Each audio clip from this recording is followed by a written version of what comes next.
Binasag na nga ni VP Inday Sara Duterte ang pananahimik matapos nga itong i-impeach ng Kamara dahil umano sa pagnanakaw nito sa kaban ng bayan.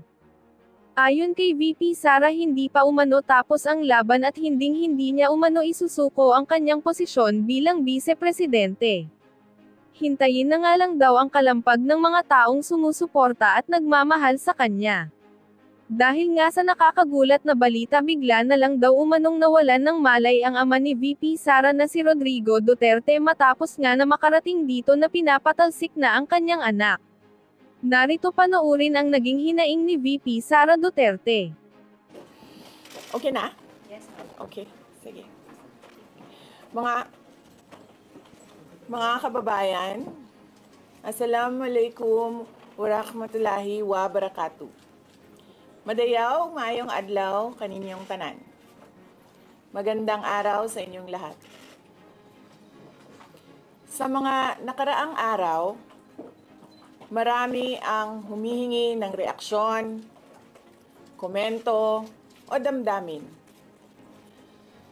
Damdamin ko sa issue ng impeachment na naihain laban sa akin.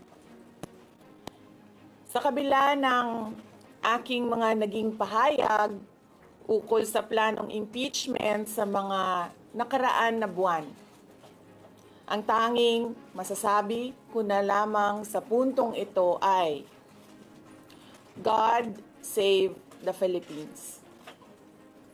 Bukod dito, nais ko na lang ipaabot ang aking taus-pusong pasasalamat sa mga kababayan na patuloy na nagdarasal, sumusuporta, nagtitiwala, at patuloy na nagmamahal sa akin.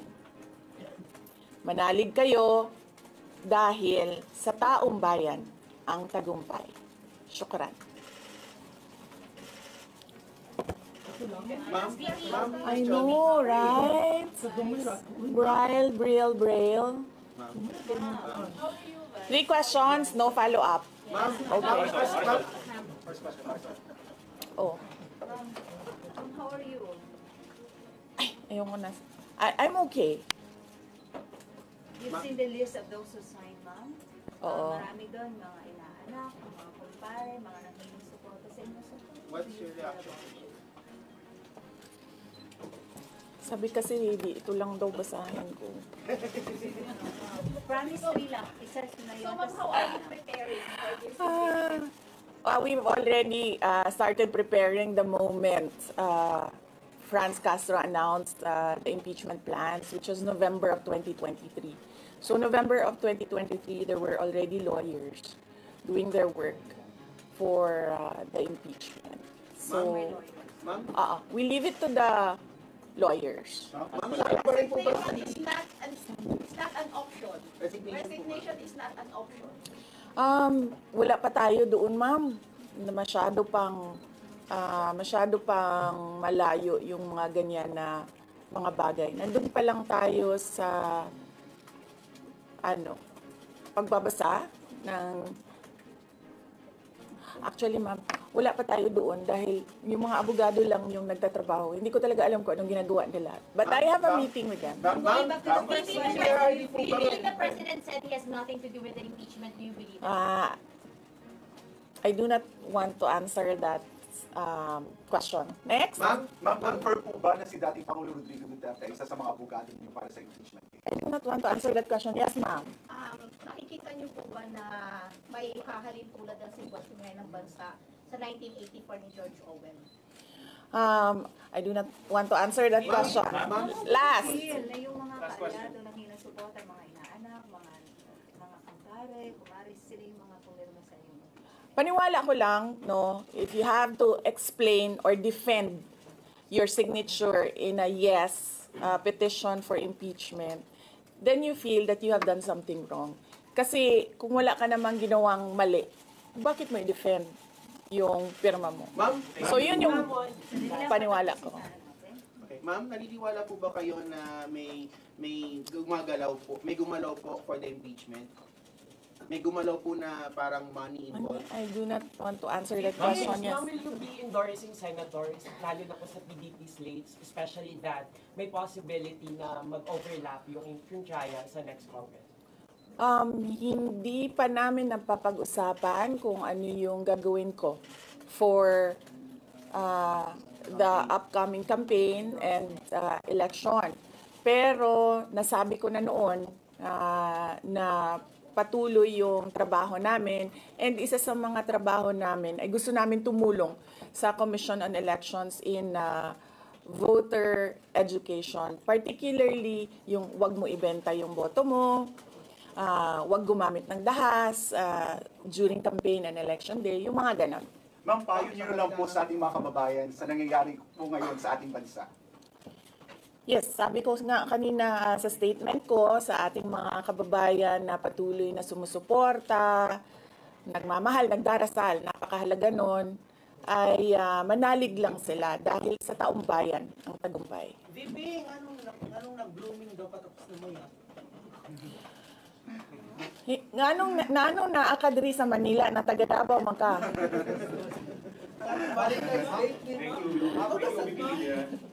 Ma'am, Yes sir. Ma'am, sabi niyo po late last year pa lang nagpe-prepare na kayo para dito. Pwede po i-brief na kung right now po after i-transmit sa Senate, saan na po yung preparation? May legal team na po ba and nasaan na po?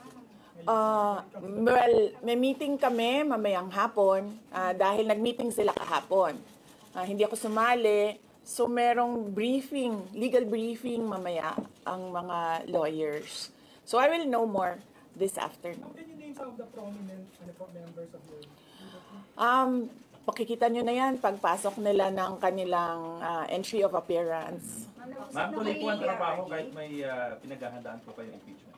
Yes sir. Opo. Kakatapos lang po ng planning conference ng Office of the Vice President. So we did it last Tuesday, Wednesday, and Thursday para po sa 2025 and 2026. Ma'am, for 2025, may mga maapektuhan ba na programs ng OVP?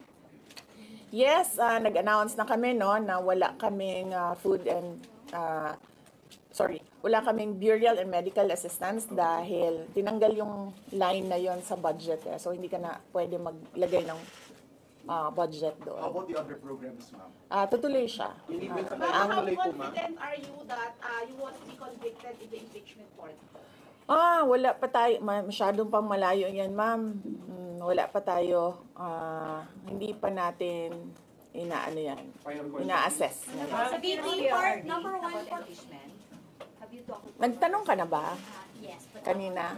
Sige, ikaw. Ma'am, you said before na you're seriously considering to run for 2028. Now na may impeachment na, are you more decided to run in 2028? Okay. So wala pa tayo dyan. Wala pa tayo dyan. But nasabi ko naman di ba, paulit-ulit kung we are seriously considering that. But it's difficult to decide without numbers. So, kailangan malaman yung surveys and numbers. Sa next year pa yun. Ma'am, pero ma'am, sa tingin niyo ba, ma'am? Sir, nagtanong ka na? Sir, yes, sir. What are you concerned na yung possible consequence that you can be disqualified from public office kung magkaroon na ng conviction? Yes, sir. Oo. Alam ko po yung penalties ng impeachment. And the moment na nag-resign ako sa Department of Education, before ako nag-resign sa Department of Education, pinag-isipan ko na lahat yan. Ma'am, sa ngayon ba, masasabi ninyo na lalo pa kayong nainganyo na ituloy ang pagtakbo sa 2028 presidential election? Nasagot ko na ata yung kanina sa question ni Sir na nakaitim. Ma'am, number one in the articles of impeachment was your assassination threat to the president. Do you regret making that statement last week? I did not make an assassination threat to the president. Sila lang nagsasabi niyan. Sila lang nagsasabi may assassination. Sila nagsasabi may assassin, may gunman. Do not say that. Vice, last time, tinanong ko kayo if confident kayo sa numbers ng House. And sabi nyo, hindi kayo confident. And nagkatotoo nga, ngayon sa Senate, you said na parang meron kayong confidence sa mga senador. So, ngayon, how do you feel about that? Do you still feel confident with the numbers in the Senate? Sandali, Mama. Kailan ko sinabi yun may confidence ako sa numbers sa Senate? Sit down. Nung Ano exact na sinabi ko? Sorry I cannot remember the exact words that I used. Parang medyo confident kayo with regards sa Senate, sa mga friends and allies. Unlikely ako magsasabi ng ganyan ba? Pero I need the... I will answer that next Pero how time. do you feel now sa Senate? Supposedly receive nila yung impeachment complaint the other day, pero nag-close sila kagad because of the last session. Well, that is their prerogative as a body, no? So, we have to respect the Senate kung ano yung desisyon nila. Dahil sila yung mga nandoon sa loob. So far you feel assured about your allies in the Senate? We haven't talked. I have not talked to my friends in the Senate. Wala. last question. Ma'am, will you appear sa May message impeachment po kayo court? kay Senator Ivy. Bakit? She's going to block daw the impeachment po, ma'am. Sabi daw po niya, she opposed to impeachment daw po. Bakit kaya? Maybe we should ask. Maybe we should ask her first. Bakit niya ibablock yung impeachment? How do you feel po? Sabi ni BBM, hindi niya supportado yung impeachment. Pero number one na, unang-unang pumirma yung anak niya. He was consulted actually. He consulted. Kasi sabi, ito lang daw basahin ko. Ang daming nagbabantay sa gilid. Nausap niyo na ba yung father niyo after your impeachment? Wala pa. But nagpadala ako ng message through sa kanyang assistant and sinabi ko na, ano ba sinabi ko? Hindi ko maalala. I think I said, everything will be all right. Yun ata ang sinabi ko. What was his reply? His reply was a song. Ano po ba? MacArthur's Park. Oh, okay. So, nagpadala siya ng video na kumakanta siya. Have you read the complaint? Hindi ko pa nabasa, ma'am, yung complaint. But I understand lahat ng mga complaints na na-file sa House of Representatives, nabasa na ng mga lawyers. Ma'am, will Any challenges Pamilya ninyo kahit sa dating impeachment? Pangulong. Any May challenges po? pakiusap pa Sandali, Sarah. Sandali, Sarah. Any challenges po na inaharap natin with regards sa preparation sa impeachment? Ang challenges sa preparations, but so far wala naman. Wala naman kaming na-overwhelm kami kasi ang daming mga lawyers na nag-signify na tutulong sila sa defense. So, ngayon ay pinag-uusapan on how to go about it na makuha lahat ng kanilang commitment of support at makatulong din sila sa pag-iisip kung ano yung gagawin sa defense. Nagtanong ka na, ma'am? Wala pa, ma'am. Sige, ma'am. At least who will lead the defense? Sabihan ko na lang sila na mag-announce na sila kung gusto na nila mag-announce. Pero yung father niyo kasama pa rin? Kasi sabi niyo before, your father would be helping also. Well, he is welcome. He is a lawyer. So he is welcome to give his advice, input in the defense. May pag-uusap sa mababa ng trust ratings recently due to the Senate sa Congress hearing. I will not answer that question. Yusek Zulaika back. Yes, I'm sorry. Yes. Is Yusek Zulaika Lopez back? Yes. So what happened was, nag-indefinite leave siya, and then she was admitted to the hospital doon sa Davao City na hospital siya, and then discharge siya ng mga doctors with ulitin ko. Si Yusek Zulaika Lopez, nag-indefinite leave siya after nung sa veterans hospital admission niya. Umuwi siya Davao, and then na-hospitalize siya doon. And then sabi ng doctors niya, we will discharge you but you have to come back ngayon ata, February, for further tests. And then bumalik siya for 1 day. dito, noong January, bumalik siya for 1 day dito sa Office of the Vice President, and she said na mag-leave siya for 2 months. And then we said, I said yes, take the time that you need for your health. And then after a week, bumalik siya. Noong January, after a week, bumalik siya dito, and then she said, hindi ako mag-leave. So sabi ko, okay, welcome back. Ma'am, kamusta po sa INC? Meron ba pakikipag-usap kayo sa INC? Dahil sila po yung nag-rally against para wag ituloy yung impeachment.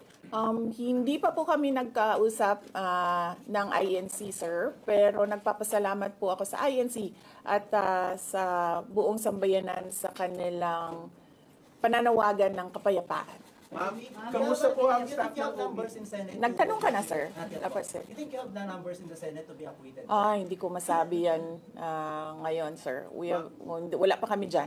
Ma'am, Nagtanong ka na, ma'am. Wala pa. Ma'am, would you consider former President Duterte to be your lead defense? He will, maybe if he wants to, he can be part of the defense team. But because of his age and because of rigorous preparations in an impeachment case, baka sabihin ko sa kanya na wag na lang siyang mag-lead dahil medyo may edad na si former President Rodrigo Duterte. He's already 80 years old this Ma'am, year. kamusta po ang staff ng OPP after they heard about the impeachment po, ma'am? Ano po naramdaman po nila na when you were impeached by the House? Ano po naramdaman ng staff ng OPP in general? Are they sad? Are they worried po ba, ma'am? Hindi ko alam nila na pinagtatawanan lang nila ako dito sa gilid kasi hindi daw ako sumunod. Sabi, basahin lang daw talaga ito. Ma'am, you will appear sa impeachment court, ma'am, if ever. Ha? You appear sa Okay. Kung pwede namang hindi, and I understand, pwede naman. Hindi na. Oo. Kasi baka ma-intimidate lang sila lahat sa presence ko doon. May mga plano po ba kayo para itulak ang pag-audit, lalo na po sa mga kongresista natin na ginagamit ang pera o pondo ng gobyerno para sa black propaganda against you? Hindi ko na muna sagutin yung tanong na yan ngayon, ma'am. Doon muna tayo sa God Save the Philippines. So ma'am, will you dissuade or encourage your supporters in case they would go sa street to rally? Sa panahon ngayon, ma'am, na sobrang mahal ng presyo ng mga bilihin, lalong-lalo na ng pagkain, sasabihin ko sa mga supporters sa taong bayan na unahin muna nila ang trabaho and negosyo nila kesa sa mag-rally sila sa mga daan. Dahil marami o lahat tayo breadwinners. So merong mga bata or merong mga kapamilya na nagdedepende sa atin. At tayo naman ang social media capital ng buong mundo. Kung gusto talaga nilang magsalita at tumulong, doon na lang sila sa social media kung saan nakakatrabaho pa rin sila. Pero nagagawa nila kung ano yung nararamdaman nila na gusto nilang gawin. At yun ay magsalita at marinig sila ng taong bayan at ng mundo. Sabi ninyo, hindi nyo pa masabi if you have enough numbers in the Senate for an appeal. Are you not confident that you have enough allies to avoid a conviction in the Senate acting as an impeachment court? Hindi ko pa naisip yan, sir. I've not counted numbers of votes in the Senate, so we are not there yet. We are still, the legal team is still in the preparation of the defense and what we will do moving forward. Ma'am, do you feel betrayed? Maraming mga congressmen from Mindanao voted yes. 70%. Sorry for it. Do I feel betrayed? How do you feel ang dami taga Mindanao na congressmen? Actually, ma'am, wala akong feelings. Wala akong feelings about it. Kasi, kung napapansin nyo, wala naman kasi talaga akong barkada na politiko. I don't I don't join their circles. But we are friends, yes.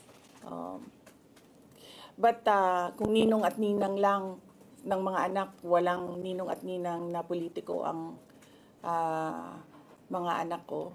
Oo. Maliban kay Stonefish, dahil nandoon si former President Erap Estrada.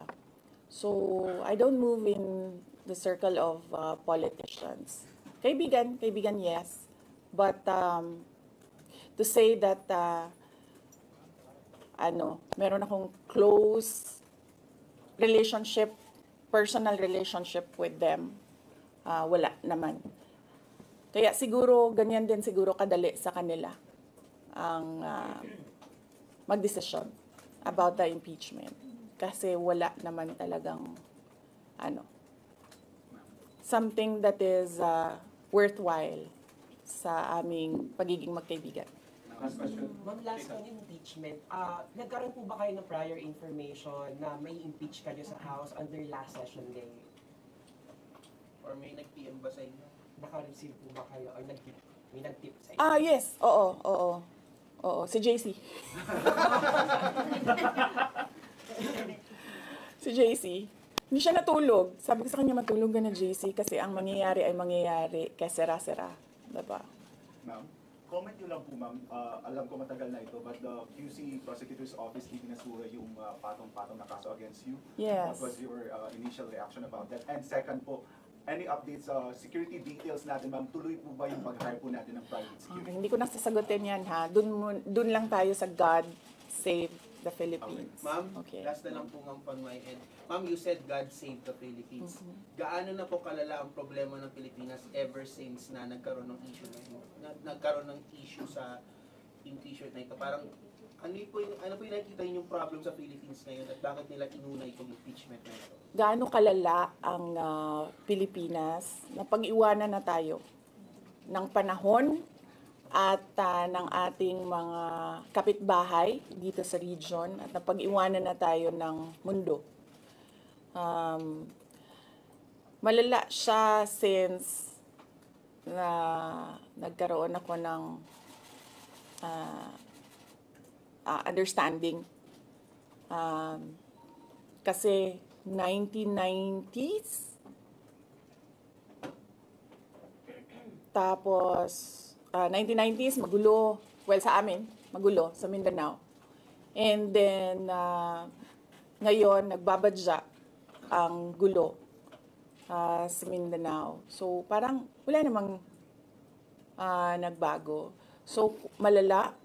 Sobrang malala. Dahil kung nakakausap mo yung mga tao na arawan yung kanilang sweldo, yung pera nila hindi na talaga sapat para sa pagkain, para sa kuryente, para sa bahay, para sa tubig, para sa pag-aaral ng kanilang mga anak. At kung basehan natin yung pag-alis ng mga Pilipino sa sarili nilang bansa ay sobrang malala dahil sobrang dami ng ating mga kababayan ang pumupunta, nakikipagsapalaran sa ibang bansa dahil wala silang makita na pag-asa, wala silang makita na oportunidad dito sa ating bayan. Kaya parang nakakaawa na tayo dito sa loob at nakakahiya yung estado natin kapag iniligay mo siya in a global stage na kung saan pinapanood tayo ng ibang mga lahi at ibang mga bansa. And because of that, ma'am, And because of that, tapos na tayo. you will run for presidency because of that. Diba? Maraming salamat sa oras ninyo.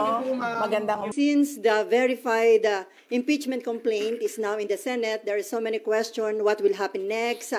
Will there be impeachment trial during the break? So to answer those questions, our guest for today is no other than Senate President Francis Chis Escudero. Hi, sir. Magandang umaga. Good morning. At parang dumami kayo. May mga good morning sa mga guests Kung from kailan COCA. nag-recess, doon kayo dumami. Sir, unang question.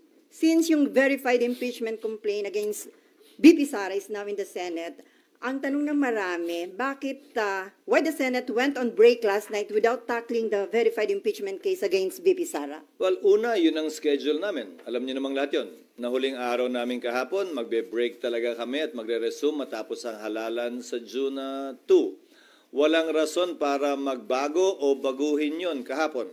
Napakinggan ko si Myla kahapon. Si Myla. Tinatanong si Senator Pimentel, bakit daw walang nagtanong? Sasagutin ko yun. Trabaho ko bilang Senate President, sagutin o presiding officer, sagutin anumang katanungan na ibabato sa plenaryo. Pero hindi ko trabahong tanungin yung mga miyembro kung bakit hindi sila nagtanong at anong nasa isip nila, ba't hindi sila nagtanong. Fact is, walang nagtanong dahil hindi pa naman officially informed ang Senado, ang plenaryo, kaugnay sa paghahain ng impeachment complaint dahil dadaan pa ito sa isang proseso sang-ayon sa rules at practice at procedure ng Senado kaugnay ng mga impeachment complaints. So, sir, mali yung impression na parang may napag-usapan ba na wag itong itackle sa Senate plenary? Walang caucus na naganap, walang usapang naganap sa pagitan ng mga miyembro ng Senado kaugnay nito o kaugnay ng anumang bagay. Bago kami nag-adjourn kahapon, nung Martes, nung Lunes, kahit nung nagdaang linggo, wala kaming pagpupulong na formal kaugnay nito. So what will happen now on the articles of impeachment? As Senate President, it's your call, di ba, sir? So what is your plan? Isa-isayin muna natin. Sang-ayon sa rules ng Senado, kapag kami inihaing articles of impeachment or complaint or resolution on impeachment sa Senado, the Senate President, nakalagay sa rules namin, shall take proper order of the subject of impeachment. And ano bang ibig sabihin ng shall take proper order of the subject of impeachment? Hindi nung impeachment complaint, hindi nung impeachment, but the subject of impeachment. Ibig sabihin nun, kailangan isaayos muna ng Senate President ang Senado para sa pag-conduct ng isang pagdinig o trial. Sasagutin ko rin yung isang napakinggan kong abogado na tila eksperto din daw sa mga bagay na ito. Sabi niya, the Senate shall immediately, ayon sa kanya, sabi ng Constitution, proceed with trial. Busin na lang ng konti, pero parang hindi niya nabasa yung saligang batas. Walang sinabing immediately ang saligang batas. Ang sinabi ng saligang batas ay shall forthwith proceed with trial. Ngayon, kung babalik tanawan natin, bago ko sagutin yung tanong, Sally, kukompletuhin ko na para... Okay. Kung babalik tanawan natin, may inihain na impeachment complaint noong 2011 laban kay Ombudsman Mercy Gutierrez. Inihain nyo ng March 23. Nag-adjourn ang Senado ng March 26. Walang ginawa ang Senado noon. Nagsimula ang trial May 19.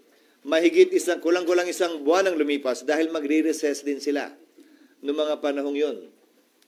Kung maalala nyo ang impeachment ni dating Chief Justice Corona, ng yumaong dating Chief Justice na si Corona, final ang impeachment complaint ng December 13, nag-trial po sila January 19. So kung susuriin nyo, base sa President yung salitang forthwith, hindi naman po ibig sabihin nun, kinaumagahan, agad-agad, dali-dali.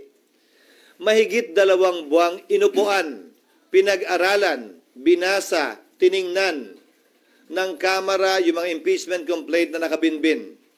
Mahigit 2 buwan, hindi finorward ng Secretary General ang impeachment complaint sa tanggapan ng Speaker para i-refer sa plenary at sa Committee on Justice. Magkatabi lamang naman ang kwarto tulad sa Senado ng Secretary General at ng Speaker, ang Secretary ng Senate at ng Senate President. Bakit naman kami bigla sasabihang gumalaw umakto agad sa loob lamang ng ilang oras? Kung nagpa-banjing-banjing sila gawin ito, siguro wala naman silang basihan ngayon na madaliin kami lalo na nasa huling araw na ng sesyon.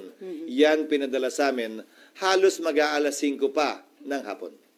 So, bilang katugunan, Gagampanan namin ang aming tungkulin na pwedeng magawa habang recess, kabilang na ang pag-review ng rules ng Senado sa impeachment dahil kailangan po itong i-update.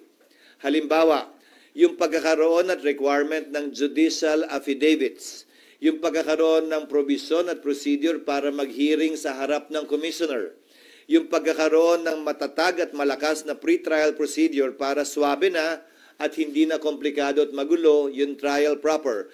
Ito ay mga bagong procedure sa rules of court na pumasok bago po namin itinalaga yung aming rules of impeachment noon na kailangan po naming baguhin. Pangalawa, kailangan pa rin pag-aralan siyempre ng Secretary General ng Senado, ng Secretariat ng Senado, yung impeachment complaint mismo. Tinanggap lamang namin yung kahapon. So dun sa nagsasabing, bakit hindi agad-agad binaba sa baba? May trabaho po kaming kailangan gampanan. Halimbawa, sang-ayon po kasi sa e-commerce law at sa e-gov law, pwede naman maglagay ng e-signature. Hindi ba? Sa resolution, sa bill, sa committee report. Pwede ang e-signature dahil hindi po yan verified. Subalit, ang complaint or resolution on impeachment, verified po yan. Pinanumpaan dapat yan sa harap ng Secretary General ng Kamara. Susuriin pa po isa-isa ng Secretary ng Senado yung mga pirma kung e-sig ba yun o wet signature. Bawal po ang e-sig.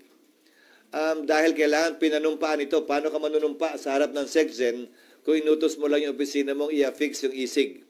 Meron naman pong app, gagamit kami ng iba't ibang app para makita at malaman kung e-sig nga ba siya o wet signature. Para matiyak na yung bilang talaga ay sapat dun sa 1/3 para mag-comply dun sa direct filing sa Senado. Mga halimbawa lamang ito na mga dapat pang gawin at gampanan ng Senado. At bilang panghuling sagot, para mag-convene ang impeachment court, kailangan may sesyon ang Senado. Para manumpa ang impeachment judges, kailangan may sesyon ang Senado. Bagaman ang trial pwede mag-proceed kahit na recess, tulad ng nangyari kay dating at yumaong Chief Justice Corona. Dapat ito'y masimulan, makonvene at mapanumpa ang mga judges kapag may sesyon.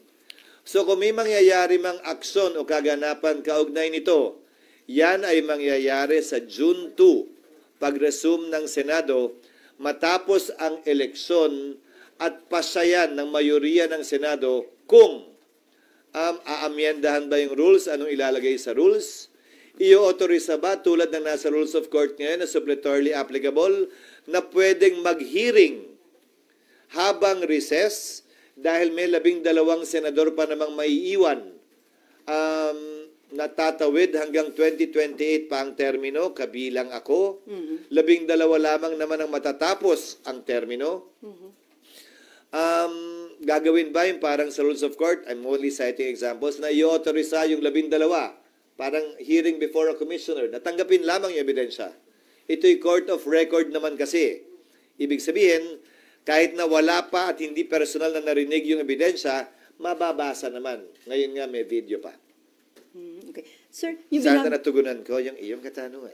Sir, bagaman mahaba. Sir, yung normal course of events na hindi kayo pwedeng mag-impeachment trial dahil naka-adjourn yung session. Pero according to Senate Minority Leader Coco Pimentel, may tinatawag siya na extraordinary situation na pwede niyong i-waive yung rules at kung acceptable to everyone, pwede pa rin kayo mag-conduct na impeachment trial kahit naka-break ang session. Pwede na, gaya ng sinabi ko, ginawa yan nung panahon ng impeachment ni dating Chief Justice Renato Corona. Tumuloy yung impeachment trial bagaman nag-adjourn na ang Kongreso at ang Senado. Nasa rules namin yun. Hindi na kailangan maging extraordinary pa. Pero ulitin ko, kailangan nasimulan at sinimulan ang trial ng may sesyon dahil kailangan mag-convene ang impeachment court ng may sesyon. Walang sariling buhay ang impeachment court, hiwalay sa Senado mismo, sa plenaryo ng Senado. Kinakailangan ng plenaryo ng Senado para masimulan ang impeachment court. So sir, it is better ba kung na-submit ng House of Representatives earlier a few days before ng adjournment para may time kayo na na-actionan sa That plenary? is water under the bridge. It's not for me to decide or pass over the wisdom absence or lack of it on the part of the House in filing it a few hours before we adjourned. Mas marapat siguro sila ang matanong kaugnay niyan. Pero ulitin ko, hindi naman siguro makatarungan o tama na pagkatapos nilang upuan ito ng ilang buwan, biglang puwersahin, pipilitin at sasabihan kami ng sino mang galing sa Kamara na, hoy, bilisan nyo, aksyonan nyo, ano ba kayo? Hindi. Hindi ganon at hindi ako papayag din nun. Ang impeachment process para sa akin, hindi mahalaga kung pabor kayo o kontra, hindi mahalaga kung ma-acquit o ma-convict.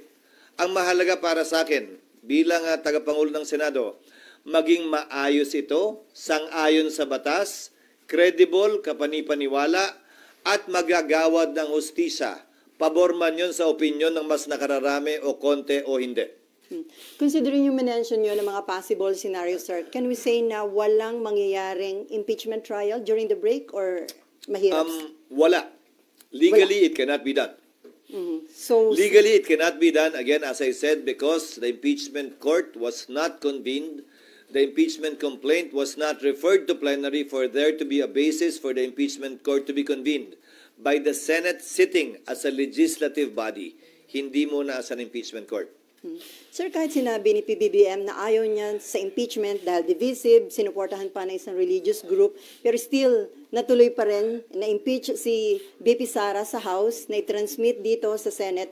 Indication ba yon na hindi nagpa-impluensya ang House of Representatives? Siguro mas sila yung dapat mong tanongin yan, hindi ako. Basta ang Senado, gagampanan namin ang tungkulin namin ng, tatagalugin ko ng may malamig na neutralidad ng isang hukom na walang kinikilingan. We will perform our duty and function with the cold neutrality of an impartial judge. And without fear nor favor, we will rule over things as we see fit and based on what is right and what the law provides. Since it is a political process, can we expect na lahat po ng mga senador na tatayong impeachment judge ay magiging fair and impartial, considering na iba kaalyado ni BP Sara? It is a political process, pero para sa akin, ito'y masasaksihan ng ating mga kababayan, tutunghayan ng ating mga kababayan. At malaki ang papel na gagampanan ng public opinion naman talaga dito. At yan ang tinatawag na political process siguro. Pero maging ganun pa man, siguro sabay-sabay tayo, impeachment judge man or mga kababayan natin na manonood sa pagdinig at base sa ating mapapakinggan, makikita, hindi maririnig o hindi makikita, tayo mismo ay gagawa ng sarili nating pasya.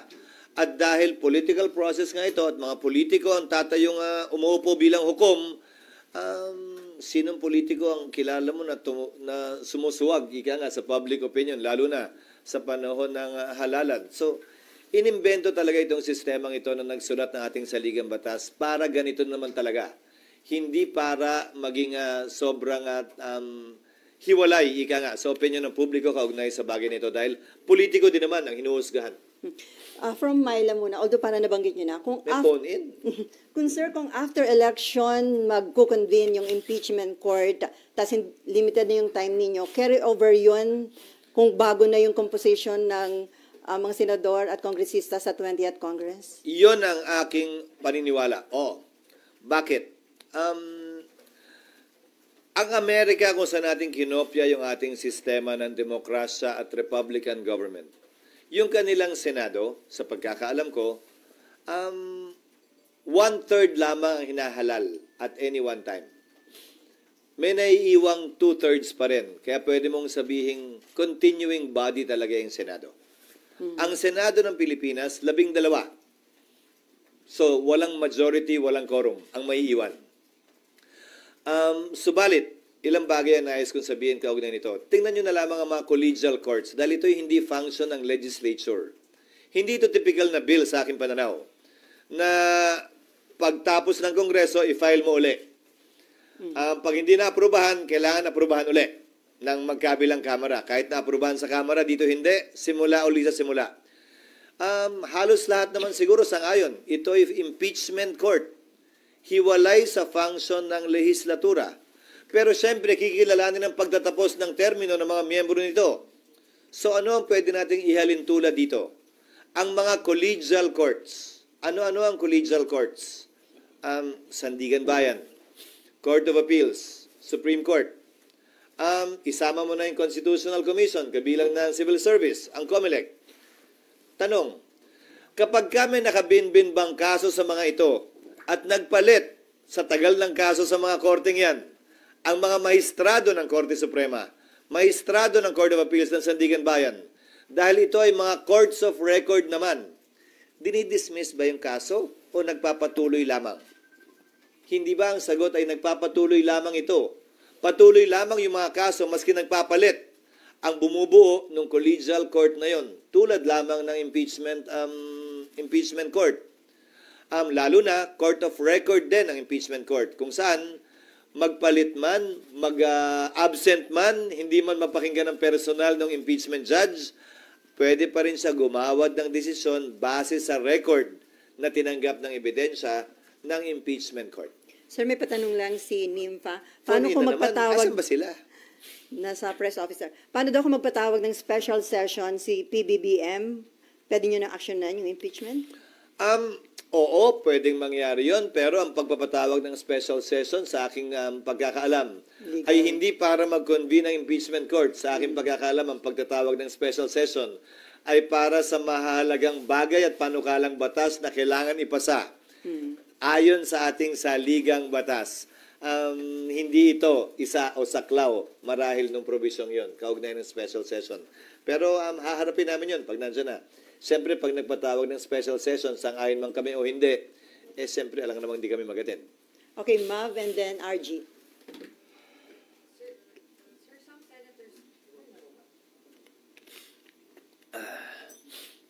Sir, meron pong mga re-electionist senators na nag-raise na ng concerns na hindi nga raw sila makakampanya kapag araw po nagkaroon ng hearing during the break. Was that part of the consideration? No.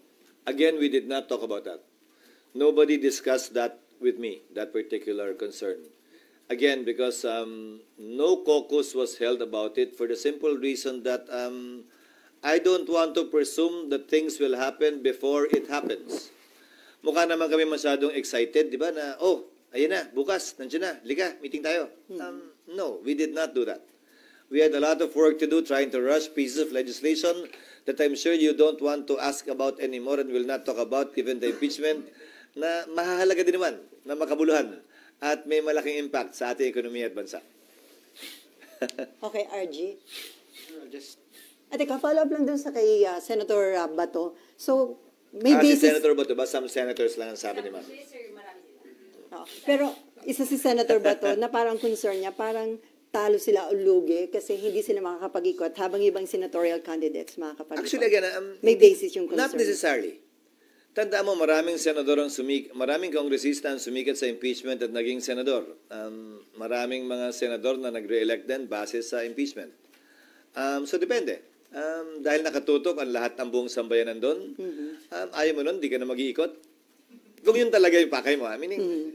So, depende. Sagot ko ron, depende. Pero ulitin ko, hindi namin napag-usapan yan. But it can make or break re-election. Well, definitely. Pero it's a platform, it's an opportunity. Saan ka makakakita ng live na teleserye tungkol sa tunay na buhay ng tao na hindi susubaybayan? Nasa sayo na lang kung yung karakter mo ba'y kontrabida ron o bida. At wala pang bayad, free. Isa pa yun, walang bayad. RG. Hala. Okay. Okay, sir. Ang dami kasing pumirma dun sa impeachment complaint, about 215. Do you think that is reflective of the support for the leadership of the House? Hindi ko maintindihan kung saan nanggaling yung press release na yon ng Speaker. Sa pagkakaalam ko, ang impeachment complaint ay kaugnay sa pagpapanagot ng isang impeachable officer at walang kinalaman sa pagsuporta sa liderato ng Kamara. Ihahalin tulad ko na lang siguro dito. Na ma-convict o ma-acquit ba sa dami o liit ng boto, magre-reflect ba yon sa suporta sa akin ng mga mambabatas dito sa Senado?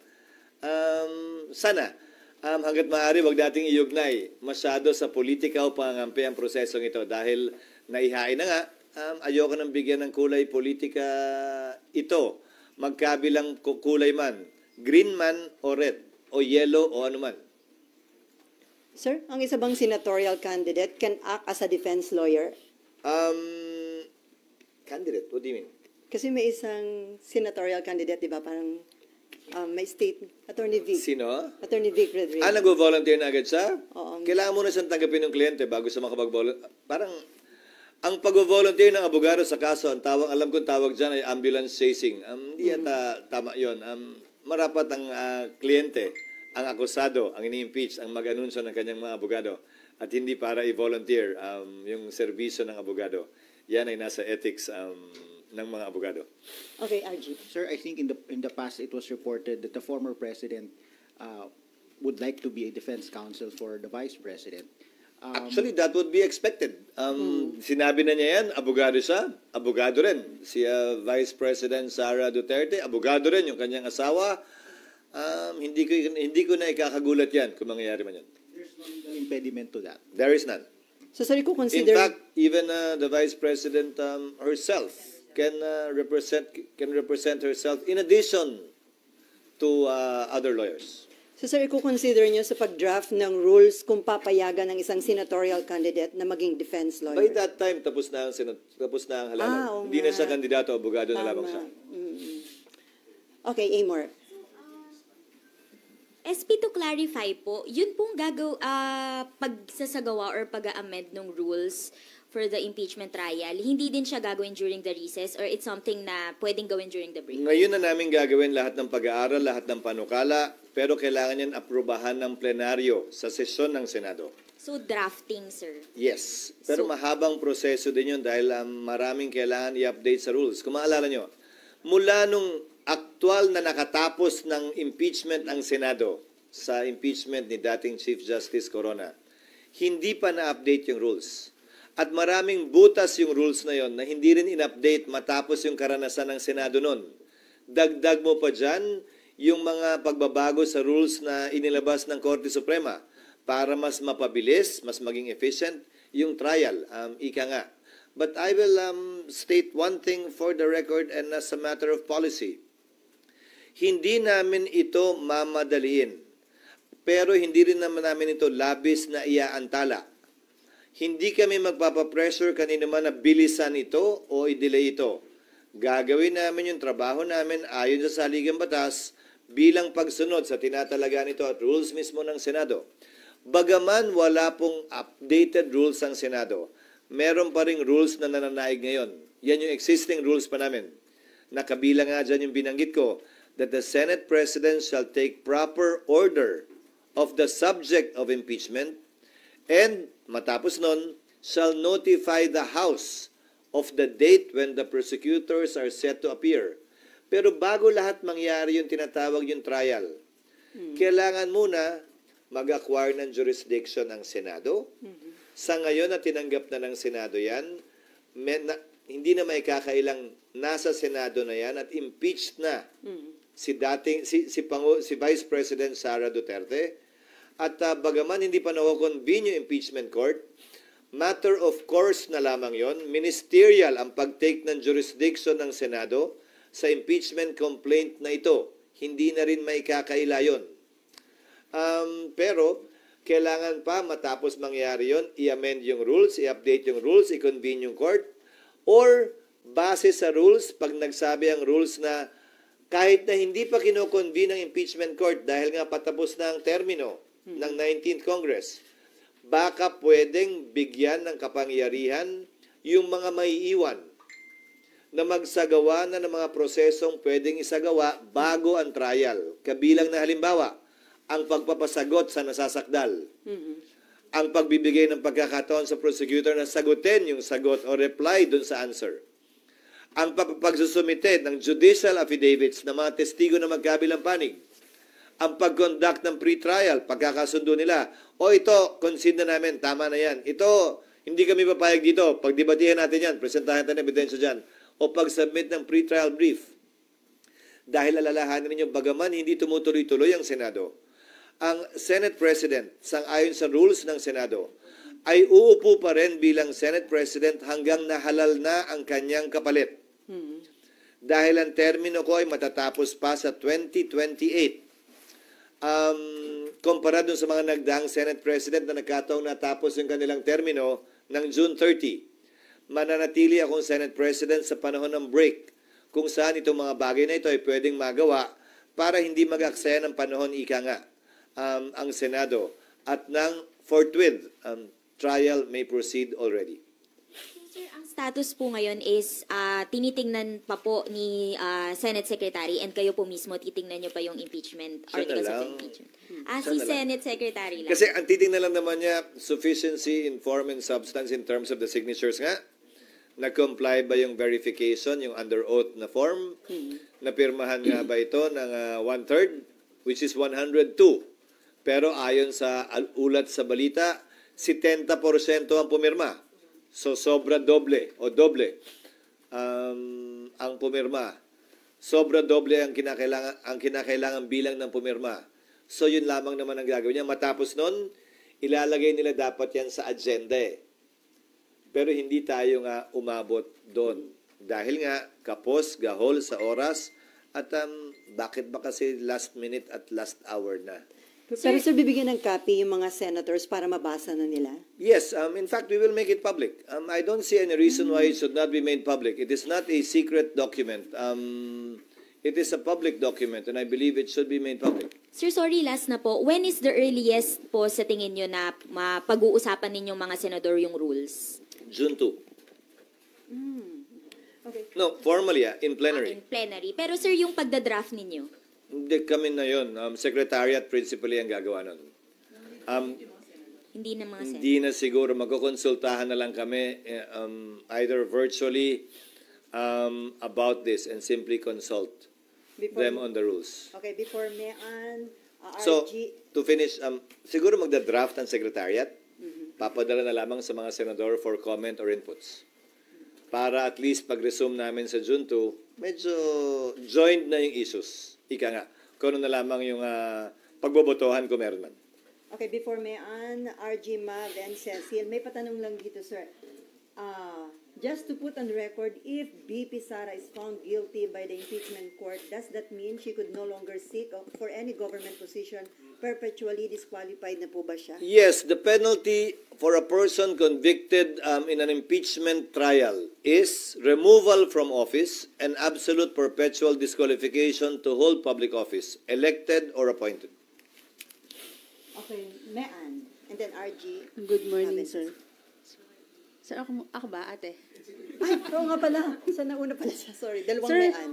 sir, sabi mo kanina, kailangan amend yung rule, magkakaroon kayo ng pre-trial, mahabang proseso. Yung kay Justice Corona dati, umabot ng 2 months bago nagsimula. So ano yung chance ngayon ng impeachment dito sa Senate? Wala na. Anong ibig sa kasalukuyang Senado? Yes, sir. Kasi 1 month na yung natitira sa 19th Congress. Kung ang sinasabi mo ay trial, magkakaroon ba ng trial sa 19th Congress? Depende sa rules na i-approve namin. Kasi gaya ng sabi ko, isa sa mga posibilidad, yung innovation ng Korte Suprema of late, meaning pagkatapos ng rules namin noon, na pwedeng mag-receive ng ebidensya ang commissioners, na pwedeng buuin ng may iwang 12 senador, na maaaring magsimula ng bago mag-June 30. So 19th Congress pa rin yun. Kung yan ang magiging pasya ng Senado ng 19th Congress kaugnay ng rules. So may posibilidad. Trial pa rin yun Bagaman presentasyon ng ebidensya sa commissioner ang technical na salita, trial pa rin yun. So meaning pa din lumipat ng 20th Congress? Kasi naiwan yung 12. Lalampas ng 20th Congress o aabot ng 20th? Aabot ng 20th Congress, oo. Okay, okay. Halos tiyak na yon. Aabot ng 20th Congress at ang magpapasya na rito ay ang 20th Congress at hindi ang 19th Congress. Sir,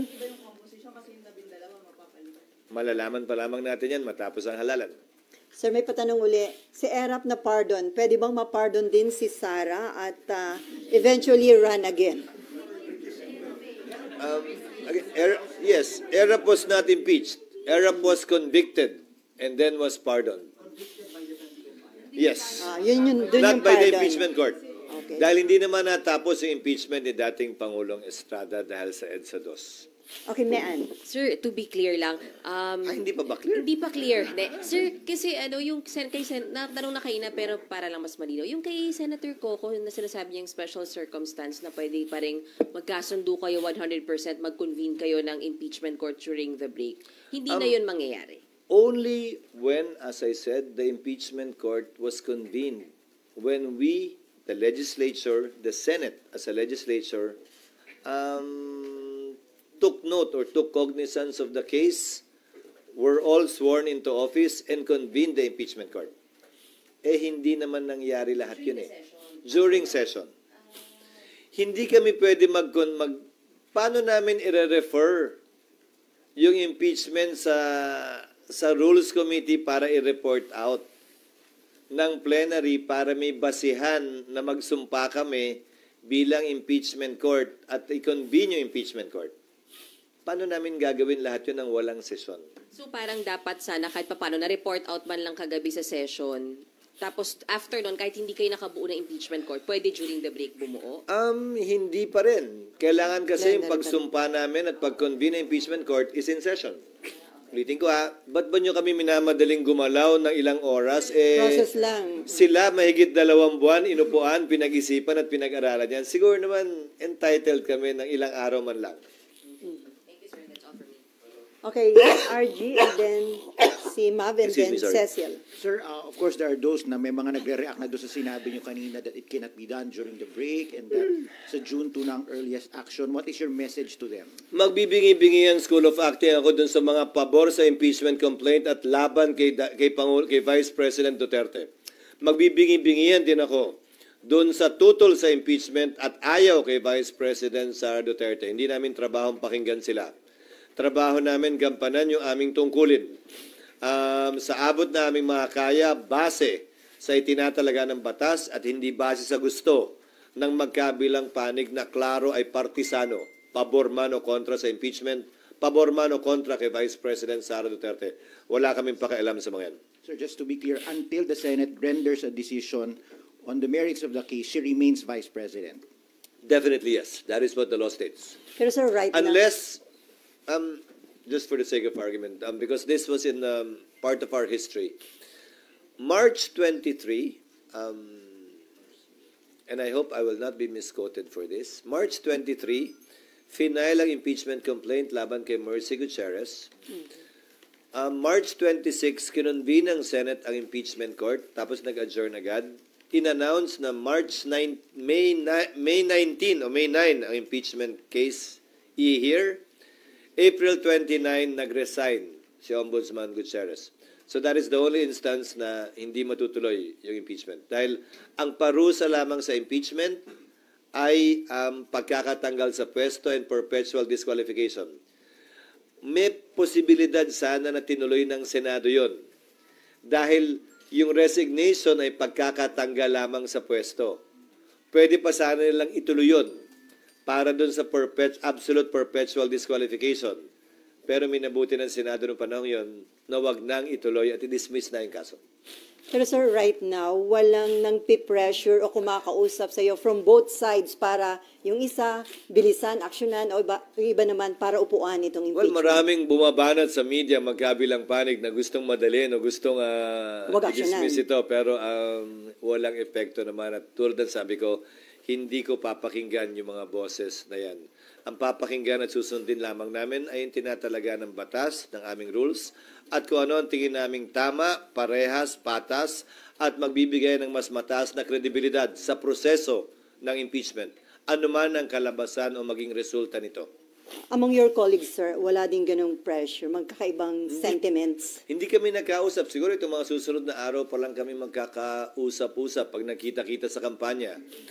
Pero ulitin ko, walang nangyaring meeting, pagpupulong o caucus na napag-usapan ito para yung mga sentimentong binabanggit nyo ay masabi o mailahad na aking mga kasamahan dito sa Senado. Okay, ma'am. Cecil and then Robert. Sir, pwede pa explain lang po na magkaiba yung session days sa trial days? Iba yung legislative calendar? Iba.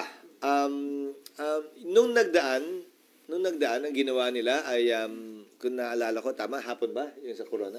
Opo. Sa umaga yung regular hapon, session. tapos sa umaga yung regular session. Pwede rin naman naming gawin uli yun. Or baliktad, umaga yung hearing, may takdang panahon, at yung session ang wala. Para mas mahaba yung talagang trabaho namin ng legislasyon. Kesa may cap yung trabaho namin sa legislasyon, we can switch it up. Pwede naman namin pagbaliktad rin yun. Yes, ma'am. Sir, kapag po nag-convene ng impeachment court, do you have the power to compel VP Sara to appear here? She cannot say no. Kapag ka kinakailangan, oo. Pero kapag ka hindi kinakailangan, the accused, the subject of impeachment, the respondent, the defendant in an impeachment case, can waive his or her appearance. Kinakailangan lamang naman, ayon sa rules of court, na mag-appear ang isang defendant o akusado, una kapag ka-arraignment, para sabihin niya, inaako ba niya o sinasabing hindi niya inaako yung mga paratang laban sa kanya, o pangalawa, pag kailangan siyang i-identify ng isang testigo. Maliban sa dalawang pagkakataong yon, merong ika nga waiver of appearance na tinatawag sa ilalim ng rules of court that has supplementary application sa impeachment court. Bakit si Chief Justice Corona inaresto during the trial because he tried to walk out? No, hindi siya inaresto. Pinigilan siyang lumabas. Nandito na ako nun. Pinigilan siyang lumabas dahil sa kalagitnaan ng kanyang testimonya, tumayo siya, bumaba, at sinubukang lisanin yung korte. Isa pa pala yun. Kailangan namin gumawa uli ng ganun. Sira na yun.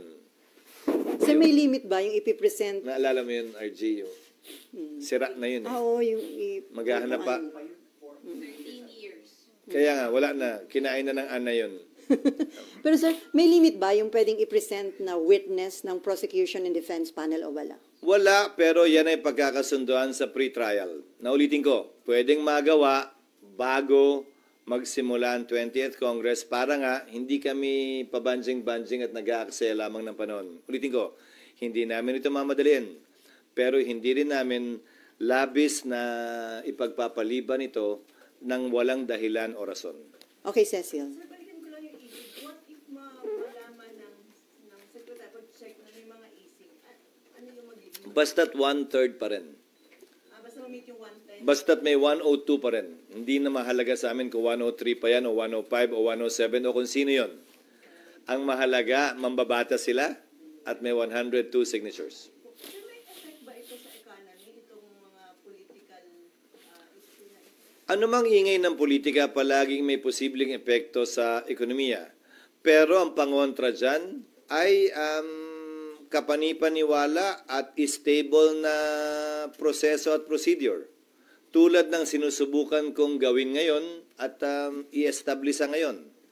Para yung expectations ay tempered, walang tanong na hindi nasagot, walang alinlangan kung ano ang mga mangyayari sa susunod na araw, linggo at buwan, sa kabila ng anumang ingay na nagmumula sa pabor o kontra sa impeachment, sa pabor o kontra kay VP Sara. Ito, ang mga binabanggit ko sa inyo ngayong umaga, ito ang magiging proseso ng impeachment sa mga susunod na linggo at buwan. And lalo magkakaroon ng confidence yung mga investors na okay naman yung situation sa Oo, dahil ang impeachment ay isang prosesong nakasaad naman sa saligang batas. This is not an extra constitutional process. In fact, this is a purely constitutional and legal process provided for in our Constitution on how to make certain high officials of the country accountable for their actions and or inactions, specifically as alleged for alleged culpable violation of the Constitution, bribery, treason, graft and corruption, other high crimes, and betrayal of the public trust. Okay. Sir, may umuguin daw kagabi na po kasi hindi yata nadinig niyo po yun? Leadership sa... Hindi. Piso isa naman na yan. Again, I will reiterate what I said earlier. It is a rumor until it happens. Pang-counter daw yun ng mga Duterte, sir, dun sa impeachment. Again, it is a rumor until it happens. Bakit? Pag nagpalit, ano mangyayari? Baka kung ano nila. Anong ibang ang mangyayari daw? Sabi nung chismis. Hindi matuloy. Anyway, Robert, and then Mean, Amor, and Raymond. Sir, balikan ko lang po yung discussion nyo kanina regarding dun sa special session. Sabi nyo po pwede ang special session provided na ipinatawag ng Pangulo doon sa mga mahalagang panukalang batas. Granted po na may special session, halimbawa magkakasama na rin kayo. Yung possibility na matakel pa rin ito bilang sidelines halimbawa or kaya i-convene yung impeachment court po, pwede po ba yun? Posible. Posible, but that is a subject matter to be decided upon by the plenary. Kasi ang kapangyarihan ng Senate President ay i-agenda lamang ito. Yung ginagawa naming mga referral sa floor na walang nag-object, sa anumang oras pwede mag-object kahit sino at pwedeng pagbotohan yon bago ma-refer. Lahat ng ginagawa namin sa plenaryo are done through a proper motion. At kung mapapansin niyo, parang gas-gas na lang sa tenga siguro, masyado na kayo at tayong lahat sanay. Palagi nagtatanong ang presiding officer, is there any objection? There being no objection, motion is approved. So, pag may nag-object, pagbobotohan. Pero lahat ng naganap o nagaganap sa plenaryo, pinahintulutan ng mga miyembro. Last na lang po. Sir, ano po ang mangyayari halimbawa po yung uupong hukom na senador, may kamag-anak po na kongresista na pumirma doon sa impeachment halimbawa ng Vice President. Ano pong mangyayari sa kanila? Ang pag-inhibit ng huwes sa rules of court man o sa rules on impeachment ay voluntary sa parte niya. Walang proseso para persahang ipa-inhibit sa pamamagitan ng botohan ang sino mang hukom sa anumang paglilitis. So kung meron man ganyang pagkakataon, desisyon niya. Pero babalik rin ko. O de ko may posisyon pala yung pumirma, may posisyon din ba yung hindi pumirma na kailangan din mag-inhibit yung kamag-anak nun? Hindi naman siguro, di ba? Bakit nyo sasabihin kailangan lang mag-inhibit yung pumirma? Bakit hindi nyo sasabihin dapat mag-inhibit yan yung hindi pumirma? It cuts both ways. But for me, it's a purely voluntary act, whether an impeachment judge will inhibit himself or herself. Sir, follow-up doon. Pwede daw bang ma-disqualify ang sinumang senador na nag-express ng opposition sa impeachment? Ma-disqualify saan? Sa pag-act as impeachment judge. Kasi may nagsabing, oo.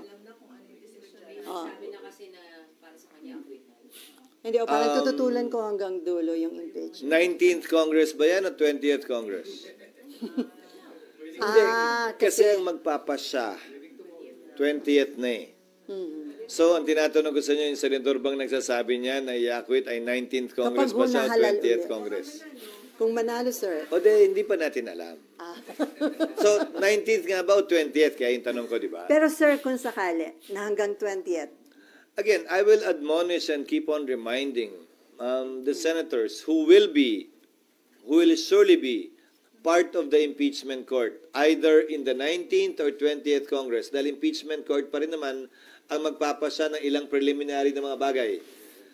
To kindly, please, refrain from talking one way or the other for or against the impeachment or the impeachable officer in relation to this case.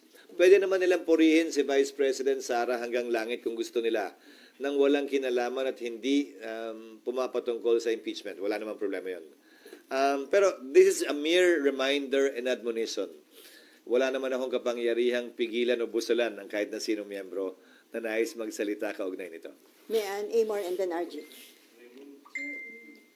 Ay, Raymond pa pala, sorry. Actually, mainit dito. Mainit siya. Hindi niya ka-jacket-jacket. Kaya lang malulunod ako sa... Hi, sir. Good morning. Sir, ito kasi walang jurisprudence, walang president na yung tumanggap na composition ng Senado sa impeachment complaint ay itatransfer doon sa incoming Congress. So ano yung parang legal or constitutional basis natin na pwede nga na ma-push through doon sa incoming new composition of Congress? Tama ka na unang beses lamang mangyayari ito sa Pilipinas. Sa Amerika, hindi. Pero sinabi ko rin na may pagkakaiba. May pagkakataon sa Amerika na tumawid na yung impeachment sa panibagong Kongreso. Pero ang pagkakaiba nga, 2/3 kasi ng senador doon ay naiiwan pa. Dito, 1/2. Pero, tatawid ang pagiging Senate President kung hindi pa tapos ang kanyang termino tulad ko hanggang 20th Congress. So, gaya ng sabi ko kanina, may basehan tulad ng ibang collegial courts. Ulitin ko, yung mga nakabinbin bang kaso sa Korte Suprema, pag may nag-retire na justice, 1, 2, 3, 4, 5, dismissed yun at kailangan mo mag-file uli. Yung mga nakabinbing kaso ba sa Sandigan Bayan, sa COMELEC, sa Civil Service, sa Court of Appeals, dismissed ba yun pag may nag-retire na isang maestrado? Ang sagot din ay hindi. At yun siguro ang pinakamalapit na analogy, comparison na pwede natin gamitin sa impeachment court, na collegial court din. Minsan nga, bibigyan pa kita ng mas malalang sitwasyon. Yung ordinaryong korte natin na isa lang ang judge, nag-retire yung judge. Ibig sabihin ba nun, lahat ng pending na kaso sa korte niya, dismissed? At kailangan i-file uli dahil nagpalit ng judge? Court of record ang ating mga korte tulad ng impeachment court. Siguro ang basihan ay hindi na tumutuloy-tuloy yung Senado or semi-continuing body ang Senado. Ang basihan ay court of record ang impeachment court. At dapat lamang na magpatuloy yon hanggang matapos yung kaso. At hindi dito dapat kinikilala yung pagpapalit noong nakaupong mahistrado tulad nga ng sa ordinaryong kaso. Kung yun nga, criminal case, ang kapalit at ang parusa pagkamatay o kung may death penalty o habang buhay ng pagkakakulong. Tuloy-tuloy. Ano pa kaya ito na administratibo lamang? Ibig sabihin, wala itong kulong, wala itong parusang kamatayan. Pagkakatanggal lamang sa pwesto at pagbabawal na humawak na anumang pwesto sa gobyerno. Okay, Maan, Amor, and then RG. Sir, sabi niyo ipapatawag lang si VP Sara pag kinakailangan. Pero what if gusto niyang magsalita, sir? Walang karapatan po niya yun. That is part of the rights of an accused under the Bill of Rights to confront his or to confront the witnesses against her. Karapatan po niyan. Mag-attend araw-araw, kada hearing, magsalita bilang abogado. Dahil pwede siyang tumayong abogado para sa sarili niya o tumayo pa nga bilang testigo. Umupo bilang testigo. Pwede po yan. Nasa sa kanya. Pero hindi siya pwedeng piliting tumestigo sa kaso because it will violate, on the other hand, the right against self-incrimination. Kumbaga, hindi siya pwedeng patawag ng prosecution at pwersahang paupuin doon para tanungin kung ayaw niya. That cannot be done. Sir, yung nangyari kay CJ Corona noon, pwede rin po ba o gagawin nyo ng rules to na magsi-statement lang ayaw niya ng Q&A? Hindi pwede. Dahil sang-ayon sa rules of court that is suppletorily applicable to impeachment to the impeachment trial, may karapatan mag-cross-examine ang kabilang panig sa sino man testigo ipepresenta ng kabilang panig. So, pag nagpresenta ng testigo ang prosecution, may karapatang i-cross-examine yan ng depensa. I mean, sir, si VP Sara, kung just in case No, parang kung sino man nga, karapatan yan ng kabila. At kapag ka hindi na subject sa cross-examination, hindi admissible yung testimonya ng testigo. Sir, may... Sir, pag just in case naman daw ipatawag nyo, kailangan siya, pero hindi siya dumating, meron bang kaparusahan pag ganun? The impeachment court, very much like the Senate, more so in fact because it is an impeachment court, has the power and authority to issue subpoena. May kapangyarihan nga kami mag-issue ng subpoena. At sang-ayon sa rules, yan ay pwedeng i-issue lamang either sa pamamagitan ng botohan o kung babaguhin yung rules, sa pamamagitan lamang ng kautusan ng presiding officer.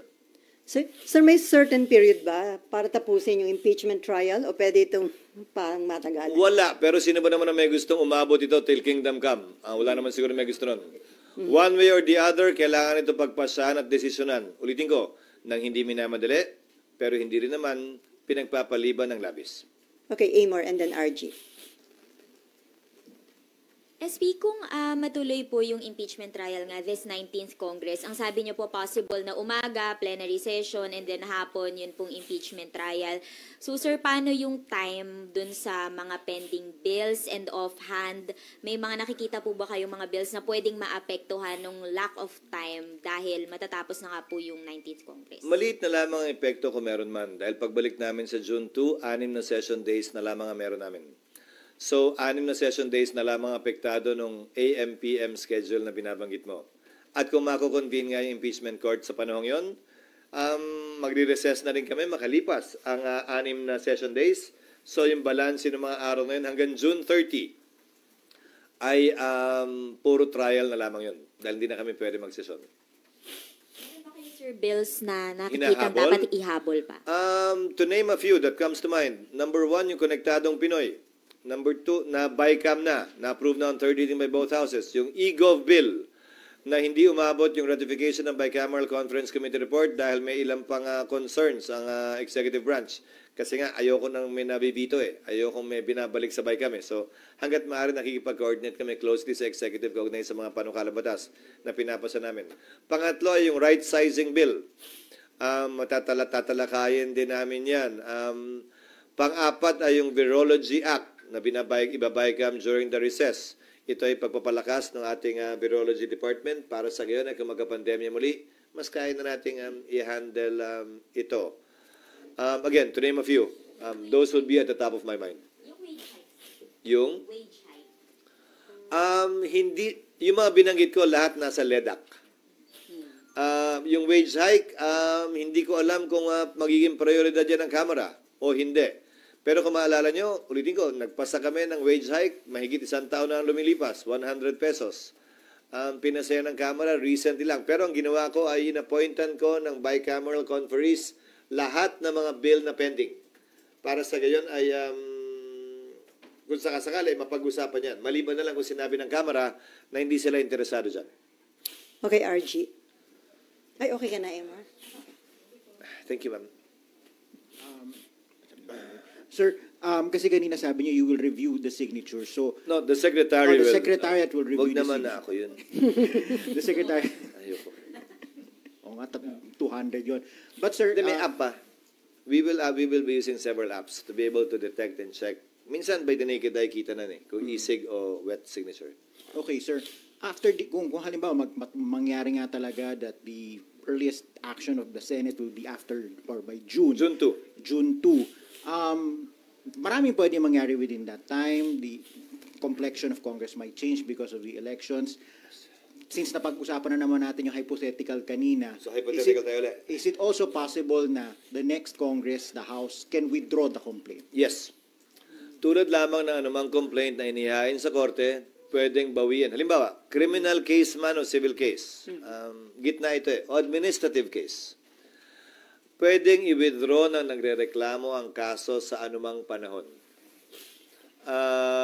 Sa kaso ng Kongreso, it has to be withdrawn by more than 2/3 para hindi umabot dun sa 1/3 requirement.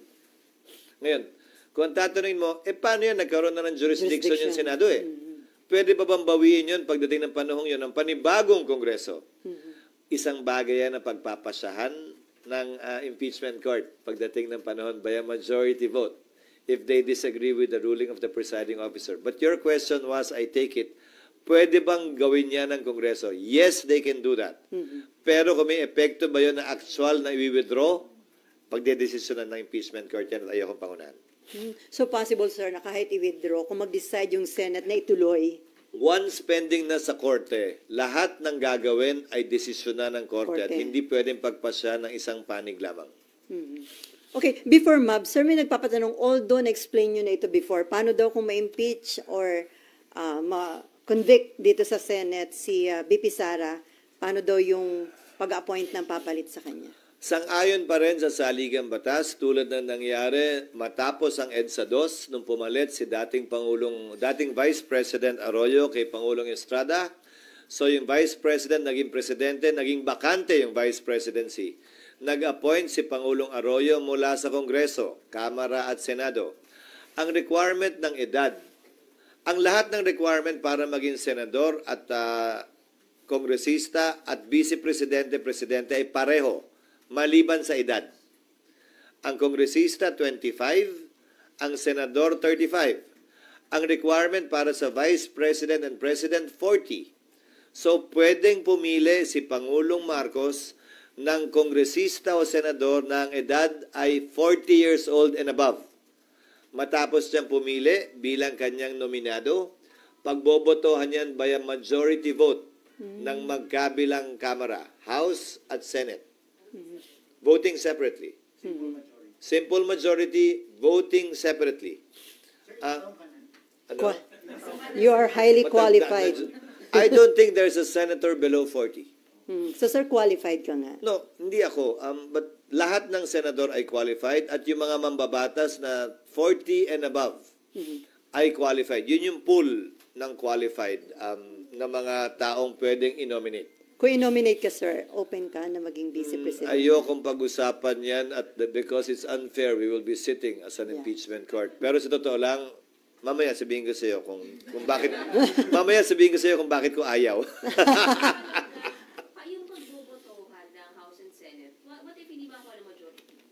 Alin? Kung ayaw, deemed rejected, pili sa ng bago. Kailangan i-confirm, Pag hindi kinonfirm ng Kongreso voting separately by a simple majority, hindi siya, pili uli ng bago. Pero kinonfirm ng hindi ni-reject. Oo, in-appoint siya and then a simple majority confirmed the nominee of then President Gloria Macapagal-Arroyo. Okay, Mark. Hi, SP.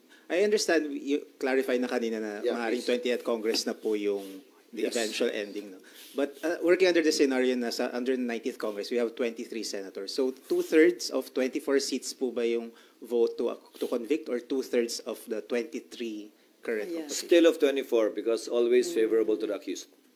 So there's already one favorable vote in the 19th Congress sa impeachable officer because that officer cannot vote in favor of the impeachment to comprise 2/3. 16 pa rin. Sir, yung length ng impeachment depende sa mga evidence at sa proceeding. Wala namang certain dapat 3 months tapos na yung Wala akong balak ilagay na cap, walang cap sa rules, pero gaya ng sabi ko, through judicial affidavits, bagong rule ng Korte Suprema yan sa Rules of Court, and a stricter, longer, more complete pre-trial brief. Hindi magtatagal naman siguro ng ganun katagal. Lalo na, continuous trial talaga ito. Day to day, we will conduct the trial. Monday to Friday, Monday to Wednesday. Depende na, ulitin ko, sa magiging rules ng Senado. Pero nung kay Corona ba, Monday to ano ba yan?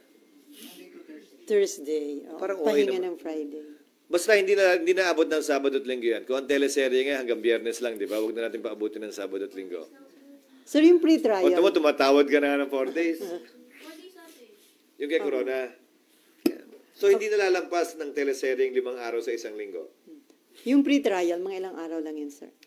It will only last for a few days. Actually, even 1 day kung nagkakasundo na sila. Given the amount of time involved, itong panahong to, hindi lamang Senado ang dapat na mag-aral, maghanda. Ang dapat sana mag-aral at maghanda rin ay yung magkabilang panig. Let me give notice to both sides. Both the prosecution panel and the defense panel of the defense team of the Vice President. They have sufficient time to prepare and study for this. So, hindi naman siguro katanggap-tanggap, hindi lamang sa amin, sa mata ng publiko, na pagbigyan anumang delay, na hindi sila handa, walang testigo, hindi handa yung ebidensya, dahil itong panahong to, dapat ginugugol na nila para gawin at kompletuhin yan. Pati yung impeachment judge, sir, dapat mag-aral. Well, kahit naman ako naghahanda, magbabasa uli, ang tagal ko nang hindi nagpa-practice. Matagal-tagal na ako hindi nakakapag-appear din sa husgado. Nagbago na rin yung rules on evidence. Gagamitin ko rin itong panahong to para magbasa muli, to brush up on my rules on evidence, the Supreme Court decisions on the rules on evidence. At nang magampan na namin yung aming tungkulin na may buong katapatan sa probisyon ng batas. Okay, Mav, and then may Ann. Sir, sorry. In case po na senator yung ma-appoint at ma-confirm, do you operate on 23 senators lang? Paano kung Ma-appoint o ma-confirm? What do you mean? Kunwari po, piliin ni Magbobotohan. Presidente, tapos ma-confirm siya ng Kongreso. Oo, sir, ano lang, hypothetical lang. Layo mo na, ha? Yes, sir. Layo mo Hindi, na, darling, kanina, ha? sir, kasi napag-usapan na po yung kapalit. Layo mo na nga, darling. Oo. Sir, kapag po kasi kunwari, Senador nagkaroon ang ng hatol ng parang by July, ganyan. So, sir, isang buong Congress na 23 lang kayo, ganun. The decision to call for a special election is to be decided upon by Congress. Ang pagtatawag ng special election sa anumang bakanting pwesto, congressman o mayor, vice mayor o senador ay desisyon ng Kongreso. Bakit? Kailangan kasi mag-appropriate ng pondo para sa special election na yon. At hindi basta-basta ang nagagawa yon. Sa kaugnay naman ng COMELEC, meron silang pondo. There are times, may mga taon na may pondo sila for special elections. Pero may mga taon na wala.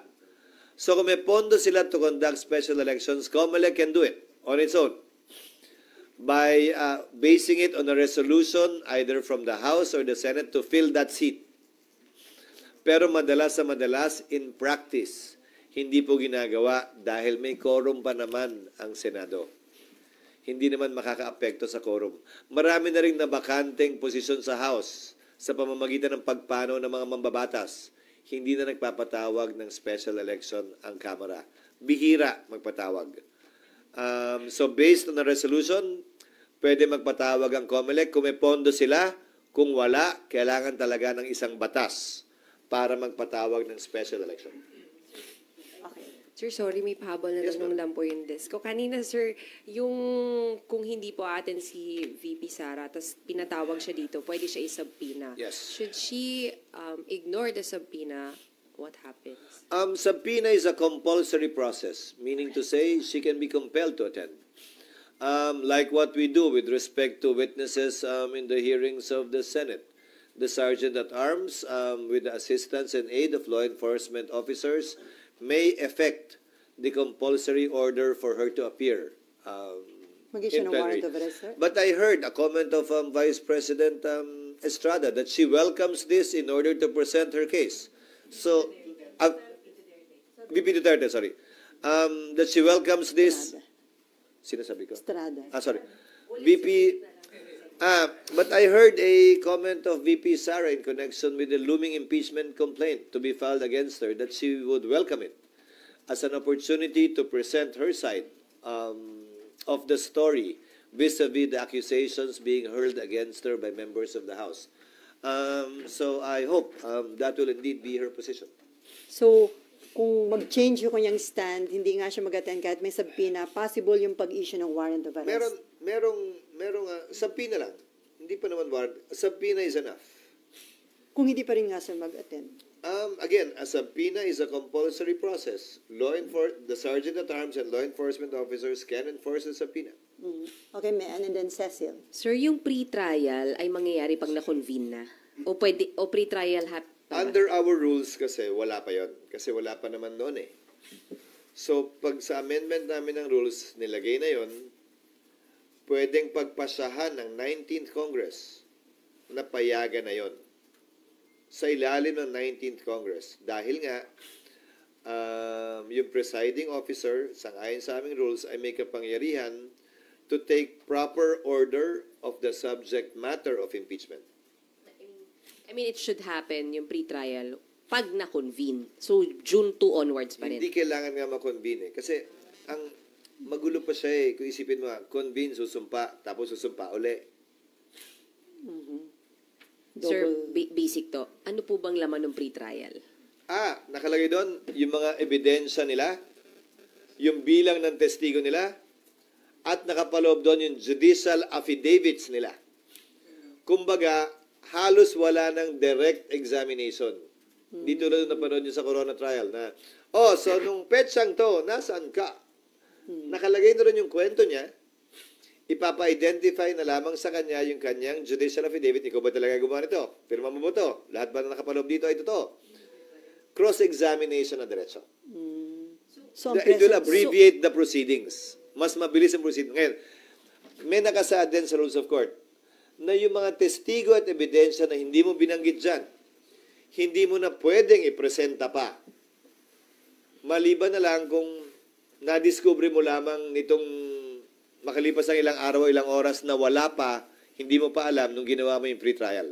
So, may mga ganon. So, in a way, nalilimitahan niya yung pagpapatagal na maaaring gawin ng magkabilang panig. Basically, the pre-trial is just a submission of yung nga mga affidavit. Yes. Which could happen before the convening. Yes, Okay. that's what I'm saying. If the rules will authorize the presiding officer to issue those, kabilang na yung pagpapasagot kay VP Sara, kabilang na yung pagsasabit ng reply ng mga prosecutors.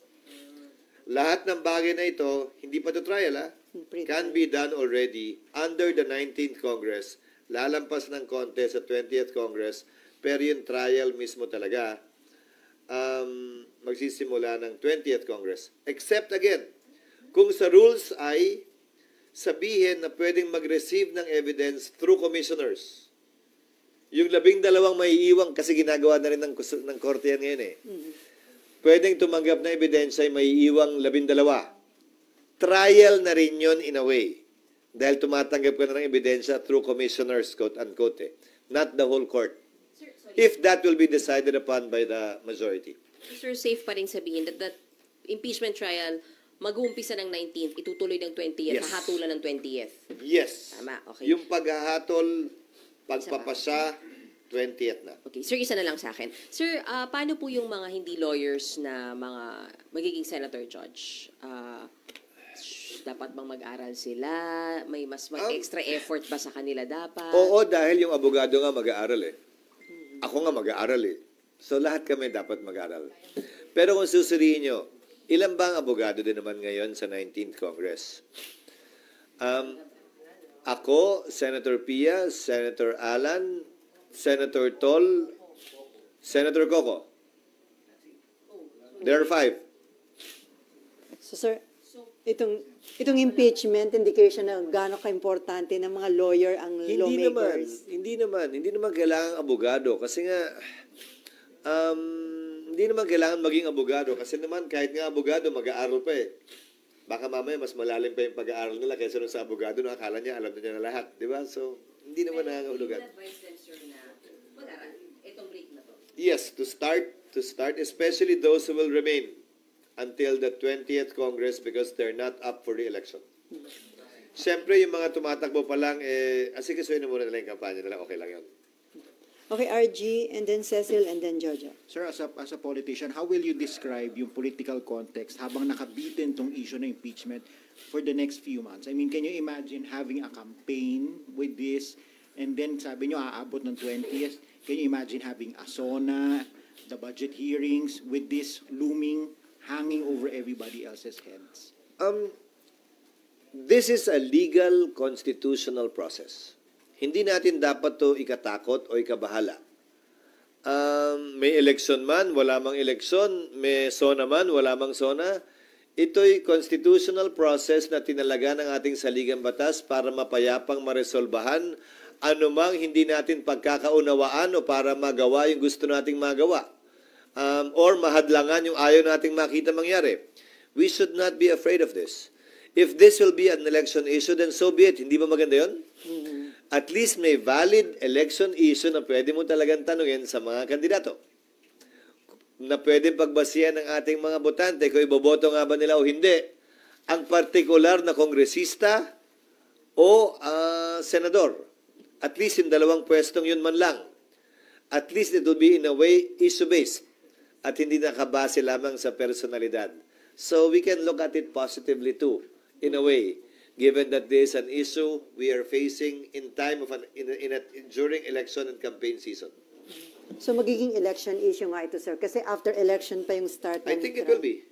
And given what I said, that it's the 20th Congress that will actually decide on this. Both the prosecution side and the impeachment judge side.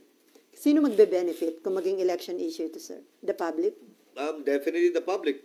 Sino ba naman ang tatalikod, tatagi at may ayaw sa isang issue-based election kumpara sa isang personality-based election? So makaka-apekto ito sa magiging voting decision ng... Ngayon, Ang problema lang, siyempre, issue siya, so tatanungin ng mga tao. Kung boboto kita, anong boto mo sa impeachment? Di ba? Sa kabilang banda, kailangan maghunos dili naman din sila. Kasi para pa kami nag-trial, kung may desisyon na agad sila, hindi pa nga napapakinggan yung ebidensya. So, siguro panawagan ko na rin to dun sa mga tumatakbong senador bilang isa sa 12 maiiwan, hindi bilang tagapangulo ng Senado. Bilang isa sa 12 maiiwan, na maghunos dili din naman sila. Ang pinakamaganda siguro pwedeng masabi ay tatayuan nila kung anong tama, nararapat, na ayon sa hustisya, batas at ebidensya, kung saan man siya ituro nun. Sapat na sigurong kasagutan yun, kesa, pag ako nanalo, acquit talaga yan. Pag ako nanalo, convict talaga yan. I hope they will avoid those things, but then again, I cannot control the passions of a campaign speech, especially during election time. Okay, Cecil and then Jojo. Sir, can we say na under jurisdiction na ngayon ng Senate yung CBP since na-transfer na yung impeachment case? VP herself, no. The subject of impeachment, yes. And second, yung physical preparation. Because the only time a court acquires jurisdiction over the person of a respondent, accused, or defendant is when she files her answer or in a criminal case when she is arraigned. So, on her person, hindi pa. Anyway, second, sir, yung preparation when it comes to robes and other... At least may mahabang panahon kami, 3 buwan para magpasukat. Kamukha din nung ginamit po dun sa kay Chief Justice Corona, yung naka-robe and naka-parang gala na gano'n. May sinasabi Okay lang naman yung robe, wag lang yung isama yung wig. So talagang robe, sir, yan ang isusuot nyo? Hindi, pag-uusapan pa rin yan. Ayokong pangunahan. Pero sa palagay ko, saganang akin, pero ito yung pagbobotohan ng mayoriya. Importante pa rin yung robe, ika nga, para lamang mapaalala sa kada senador na sila'y nakaupo hindi bilang legislator, kung hindi bilang impeachment judge. If only to constantly remind them while they're there, seated, in the same seat that they usually sit in, that they are there as impeachment court judges, not as ordinary legislators. If only for that. Kung ako tatanungin, mas gusto kong meron. nasa rules ba kung ano yung color and others? Wala. Sa pagkakaalam ko, wala. Sir, unfair daw yung walang wig, sabi niyo. Ano? Unfair na walang wig. Okay, Jojo. Sa ibang jurisdiction o bansa kasi may ganon yung mga maestrado eh. Okay, Jojo. Yes. Sa iba na balitin yun na magkakaroon ng pre-trial and then yung mag-i-start ang impeachment trial at 28th Congress, na cross-examination ba kagad na yun? Posible. Ayokong sabihing safe gawin dahil pagpapasyahan pa lamang yan ng mga miyembro ng Senado pagbalik namin ng June 2. Pero yung mga option na to, ipepresenta at ilalahad namin sa mga miyembro para makonsidera at mapagbotohan pagdating ng June 2. Yung ba isa sa magandang option para mas mapapadali matapos itong Ulitin ko, hindi namin to ginagawa para madaliin. Yan ay nakapaloob sa Rules of Court na suppletorily applicable na kailangan naming ibagay sa proseso ng impeachment na kakaiba sa isang civil, administrative o criminal case kung saan sumasaklaw yung Rules of Court. So, pagpapasahan yan ng Senado pagbalik namin. Pero lahat ng options na to ipepresent namin sa kanila. Okay, last 3 questions from Poca. Uy, ubusin nyo na para hindi na wala ng interview pagkatapos nito. Thank you, Sally. Bakasyon na eh. Sir. Yes, of course. Good morning. May bisita pala tayo ngayong umaga. Medyo marami kami. Yes. Sir, you perfectly remember the moment when that envelope was not opened during the impeachment trial of President Estrada. I was a congressman, yes. Yes, I sir. remember that. I was not here. Yeah. I'm sure that you totally want to avoid such a volatile political impasse. But how? By maintaining the credibility and impartiality of the impeachment court. which is what I'm trying to do beginning today. Again, without fear nor favor, nang walang pinapaboran, nang walang kinikitilang karapatan, gagampanan namin yung aming tungkulin. Pero sa dulo, sang-ayon kasi sa rules on impeachment. Kaya di ba si Senator Pimentel noon ay nagbitiw, kung tama ang pagkakaalala ko. Dahil under the Constitution, ang uupo bilang presiding officer talaga kapag ini-impeach ang presidente ay Chief Justice.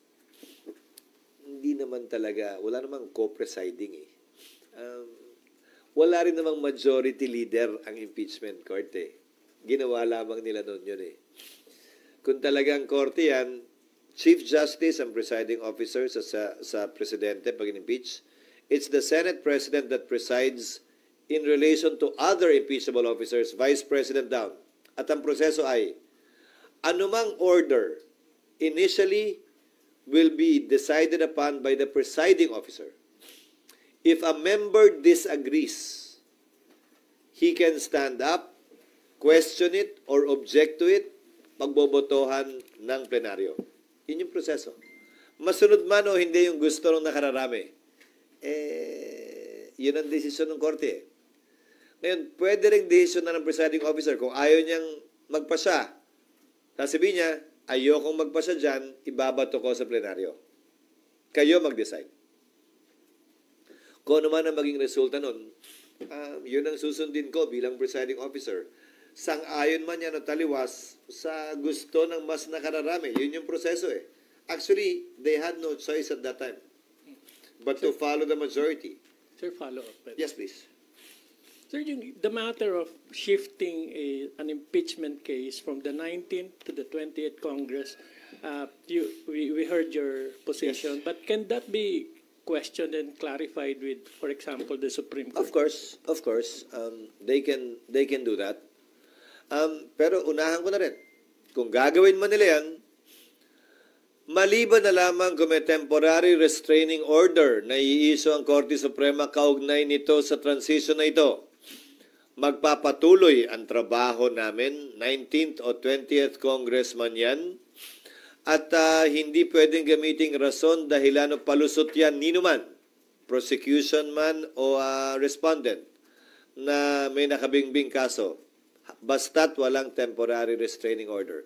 Yun lamang ang pipigil sa Kongreso na magpatuloy sa proseso ng impeachment. Okay, pero karapatan po nila yun. Okay, last pero question. Sagutin ko rin siguro, pero para sa akin, so may 1-year ban, gagawin uli, lalong tatagal, lalo tayong maghaharap sa iba't iba. Hindi ba gusto na magkabilang panig? Kabilang na impeachment judges, ha? Hindi ba natin gustong lahat na matapos ito? One way or the other. And I think it's in everybody's interest. Teka, last 2 question na lang tayo. Hindi, okay lang. Sige. Okay lang, basta wala nang interview pagkatapos ito. Para okay. Na. Okay, go ahead. SP, good morning. Mikael Flores po sa Reuters. Mahinaga tabi. Siringman. Sir, you mentioned that as Senate President, you have the power to set the agenda for during plenary, and it was asked earlier that and you mentioned that it's possible na you can convene as an impeachment court should the President authorize a special session over another matter. So, as Senate President, will you include that in the agenda? Should the President decide to hold a special session?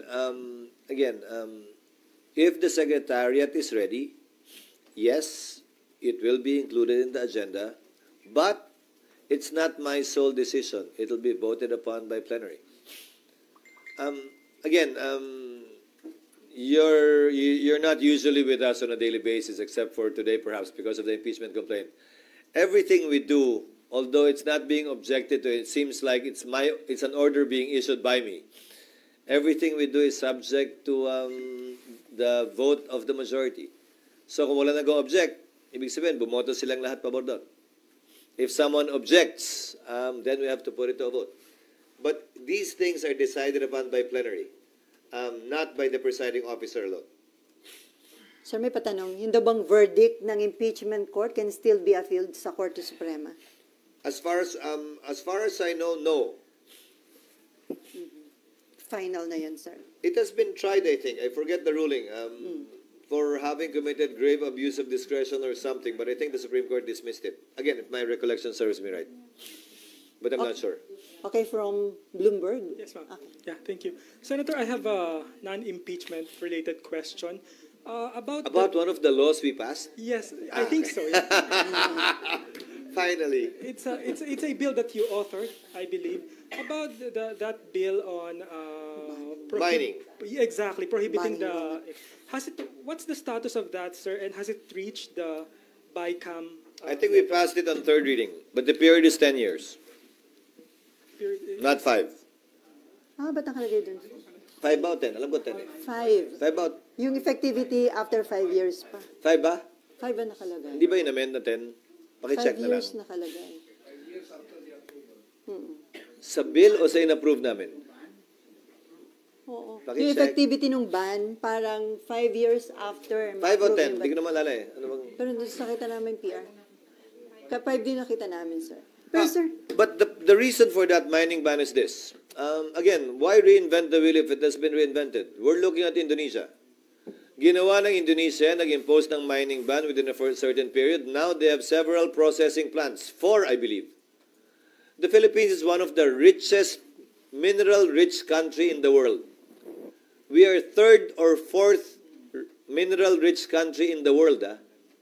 So mineral-wise, the Philippines is actually a rich country pretending to be poor. The problem is, which is why I filed a resolution to investigate it during the recess, yung mga exploration permit at MPSA na ini-issue, ang daming hindi ginagamit at tumatakbo. Ewan ko sa DNR kung bakit hindi nila nire-revoke.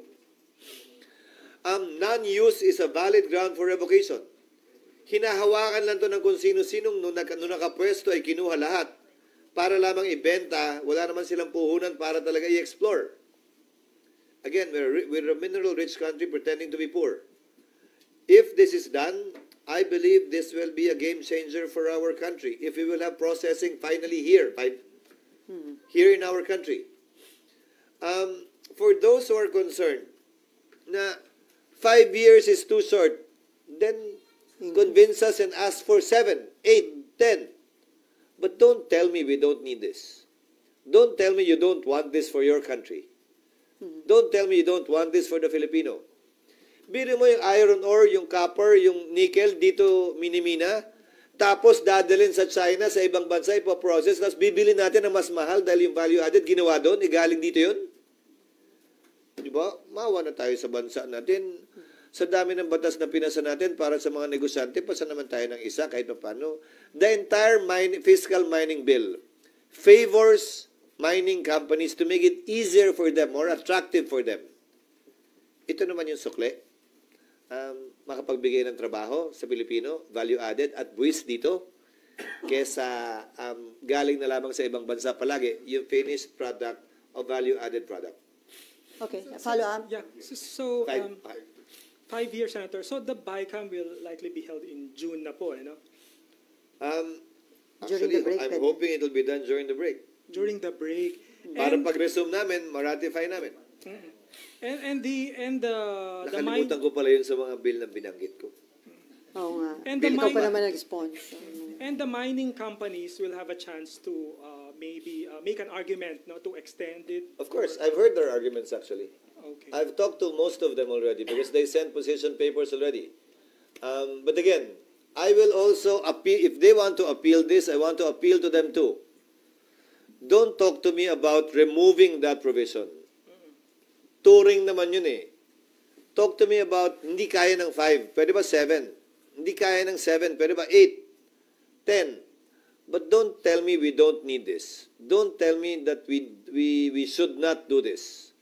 Because that is clearly wrong and un-Filipino. So sir, once implemented, may estimate magkano yung additional income at additional job opportunities ang mabibigay nito? Wala, kasi wala tayong malaking steel plant dito. Sinasabi nila palagi may problema sa kuryente. Noon yun. Former President Marcos, Ferdinand Marcos Sr., believed that no country without a steel industry will ever industrialize.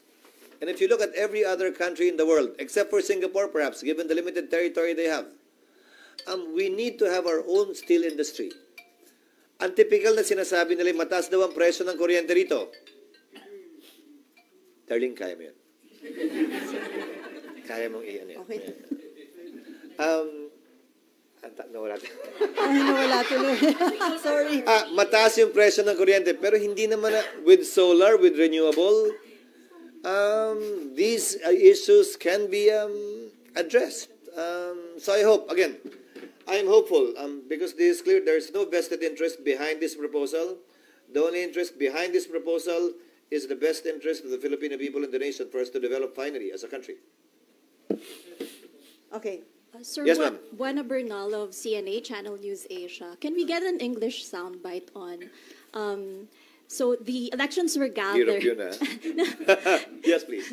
The signatures at the House were gathered pre-election, where, as you know, political influence is high because of the carrots that could be there. Now, unwittingly or otherwise, the Senate, you say post-elections, would be the impeachment trial court. But now, because that's a constitutional process, and there are quarters who say that this is political vendetta, can you talk about the Senate, this body where you are a leader, being a political tool to affirm what experts have described as a core problem in Philippine politics, which is personality politics? It cuts both ways. I will try to English as best as I can. It cuts both ways, remember.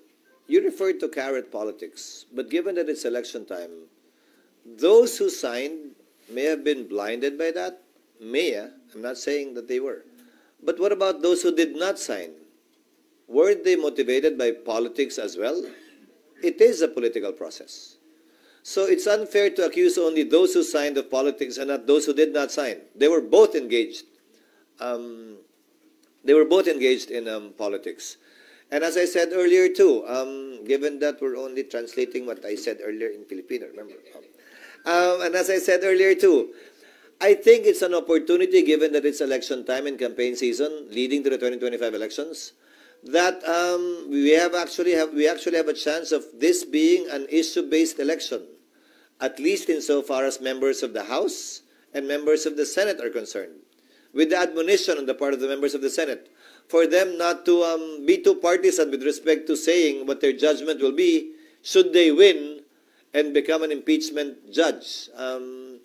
I hope this will be asked by voters in debates, what their position is or will be, and let that be the basis of the judgment of our people, whether or not to vote for them in the coming elections. In relation to a bill passed in this body, can you talk about the importance of creating a defense economy, a local defense economy in the Philippines, especially given the situation in the West Philippines? You're talking of SPEDEZA. Yes. Given the situation in the West Philippine Sea and given our dependence on our allies for our own defense, I think this is the first step towards being self-sufficient with respect to being able to defend ourselves instead of simply borrowing missile systems from other countries. Perhaps we can also start doing our own R&D for ourselves, uniquely applicable to our situation, given that we're the only archipelago, as I understand, in the world. Add to that the fact that it will provide jobs and hopefully export opportunities to other countries of whatever may be produced within the Philippines. Okay, last question. Japanese Kyodo News, Sasaki. Sa ilong lang. Okay, go ahead. I wish to ask you about the proposal of plebiscite in Sulu. The adjournment of Senate means that you think you don't need to make an urgent decision of the potential plebiscite before the BAM election in October. Sir, I have a problem with that bill, actually. Why? The main reason why Sulu was excluded from BARM to begin with is a Supreme Court decision that said You've asked Sulu so many times already. And it was only until they said yes that you stopped asking. That's why Sulu was removed from BARM. And here we are asking them again. Didn't we read the Supreme Court decision? And what is the impact, if at all, of the Supreme Court decision on this new law again that we're passing? So it might be begging the question, given the Supreme Court decision already. So we need to study it further. Whether or not the Supreme Court decision actually bars us from asking them again, which we have done 4 or 5 times already, which is one of the main reasons for excluding. Remember, the Supreme Court said, among others, you've asked them several times whether or not to join, but you didn't ask anyone who already joined if they want to leave. That's unfair. That's wrong. So the counterpart measure of this would be, we can ask Sulu again, but will we ask the others if they can leave? These things should be studied at the risk of passing an unconstitutional law once again. Okay, another question from Pokat. Pam po from AFP. Sir, just to clarify, you've mentioned po na pag-uusapan ang rules during the recess. So tatanong ko lang po kung meron bang specific timeline on that. None. The deadline would be on June 2 when we resume. What we will be doing essentially is I will be instructing the Senate Secretary, Senate Legal, in consultation with some experts in the legal field that we might get as outsourced resource persons to draft amended rules, updating it with respect to the rules of court, and answering some of the gaps discovered during the Corona trial. Most of the officials at that time are still here. And make the corresponding recommendations during the recess, send them to the members of the 19th Congress so they can study it, evaluate it, refer it to their own consultants so that we can act on it and vote upon it when we resume. Okay, last question from JV. Isa lang po. Yes, sir. Okay po. Ayun, given the marami pa tayong kailangang ihabol na bills, sapat na Actually, po ba? konti na lang, mga 7. Konti na lang. So are you okay, sorry po. So are you confident na from June 2 to 13 may papasa natin, may ratify natin, or gusto nyo sana magkaroon ng special session? I am hopeful we can do it within the 6 session days. Why? Even if it has not yet been approved on second reading. No. Even if it has not yet been reported out in committee. If they do that during the recess, we can report it out on Monday. Remember, we have 6 session days. We can report it out on the first day, sponsor it on the first day or on the second day, subject it to interpellations for 3 days. No, I'm sorry. For 1 day, approve it on second reading, and with a 3-day notice, approve it on third reading. If we extend sessions on a Thursday, we can do more. If the President certifies it as urgent, then we can dispense with the 3 days. So I am very hopeful that yes, we can. With the assistance of the executive, if it is a priority measure, we can abbreviate the process and pass certain other bills that haven't even been sponsored on the floor in the 6 remaining session days that we have, while at the same time acting on the rules on impeachment. Okay, sir, pahabol na lang. According to Senator Amy Marcos, ayaw niya ng impeachment, ayaw niya ng destabilization, ayaw niya ng gulo sa ating bansa. Ang reason, ang dami na daw problema, mataas ang presyo ng bilihin, naghihirap ang mga Pinoy. So, impeachment ba at destabilization ang solusyon? Nakakahiya, bagkus daw na harapin ang dumaraming tunay na problema ng bansa. May basis po ba yung kanya? I respect her decision, especially given that she's a re-electionist that should be focusing on sharing with our people her position on these issues, which she's exactly doing. However, it is now a reality and a fact, whether we like it or else. Nasa amin na yun. At meron kaming trabaho at constitutional duty na gampanan nito. Ang panawagan ko at ang sisikapin kong gawin, gaya ng sabi ko, tiyakin na ito'y magiging patas, parehas na ayon sa batas, walang kinikilingan at walang pinapaboran. Higit sa resulta, ang importante ay kapanipaniwala at may kredibilidad ang proseso. Iyon ang aming tututukan at bibigyan ng pansin. Pero yung gano'ng statement, hindi makaka-apekto sa kanyang pagiging impartial or fair as impeachment judge. Again, she was talking of the impeachment process. Not, again, okay lang naman sabihin, bakit ba? Sana wag na lang. Karapatan niya yun. Wala naman siyang binanggit o sinabi kaugnay sa boboto sa pabor o kontra dun sa nasasakdal. Okay, on that note, thank you so much, Senate Uy, wala nang President Jesus interview. Cadero. No more. Wala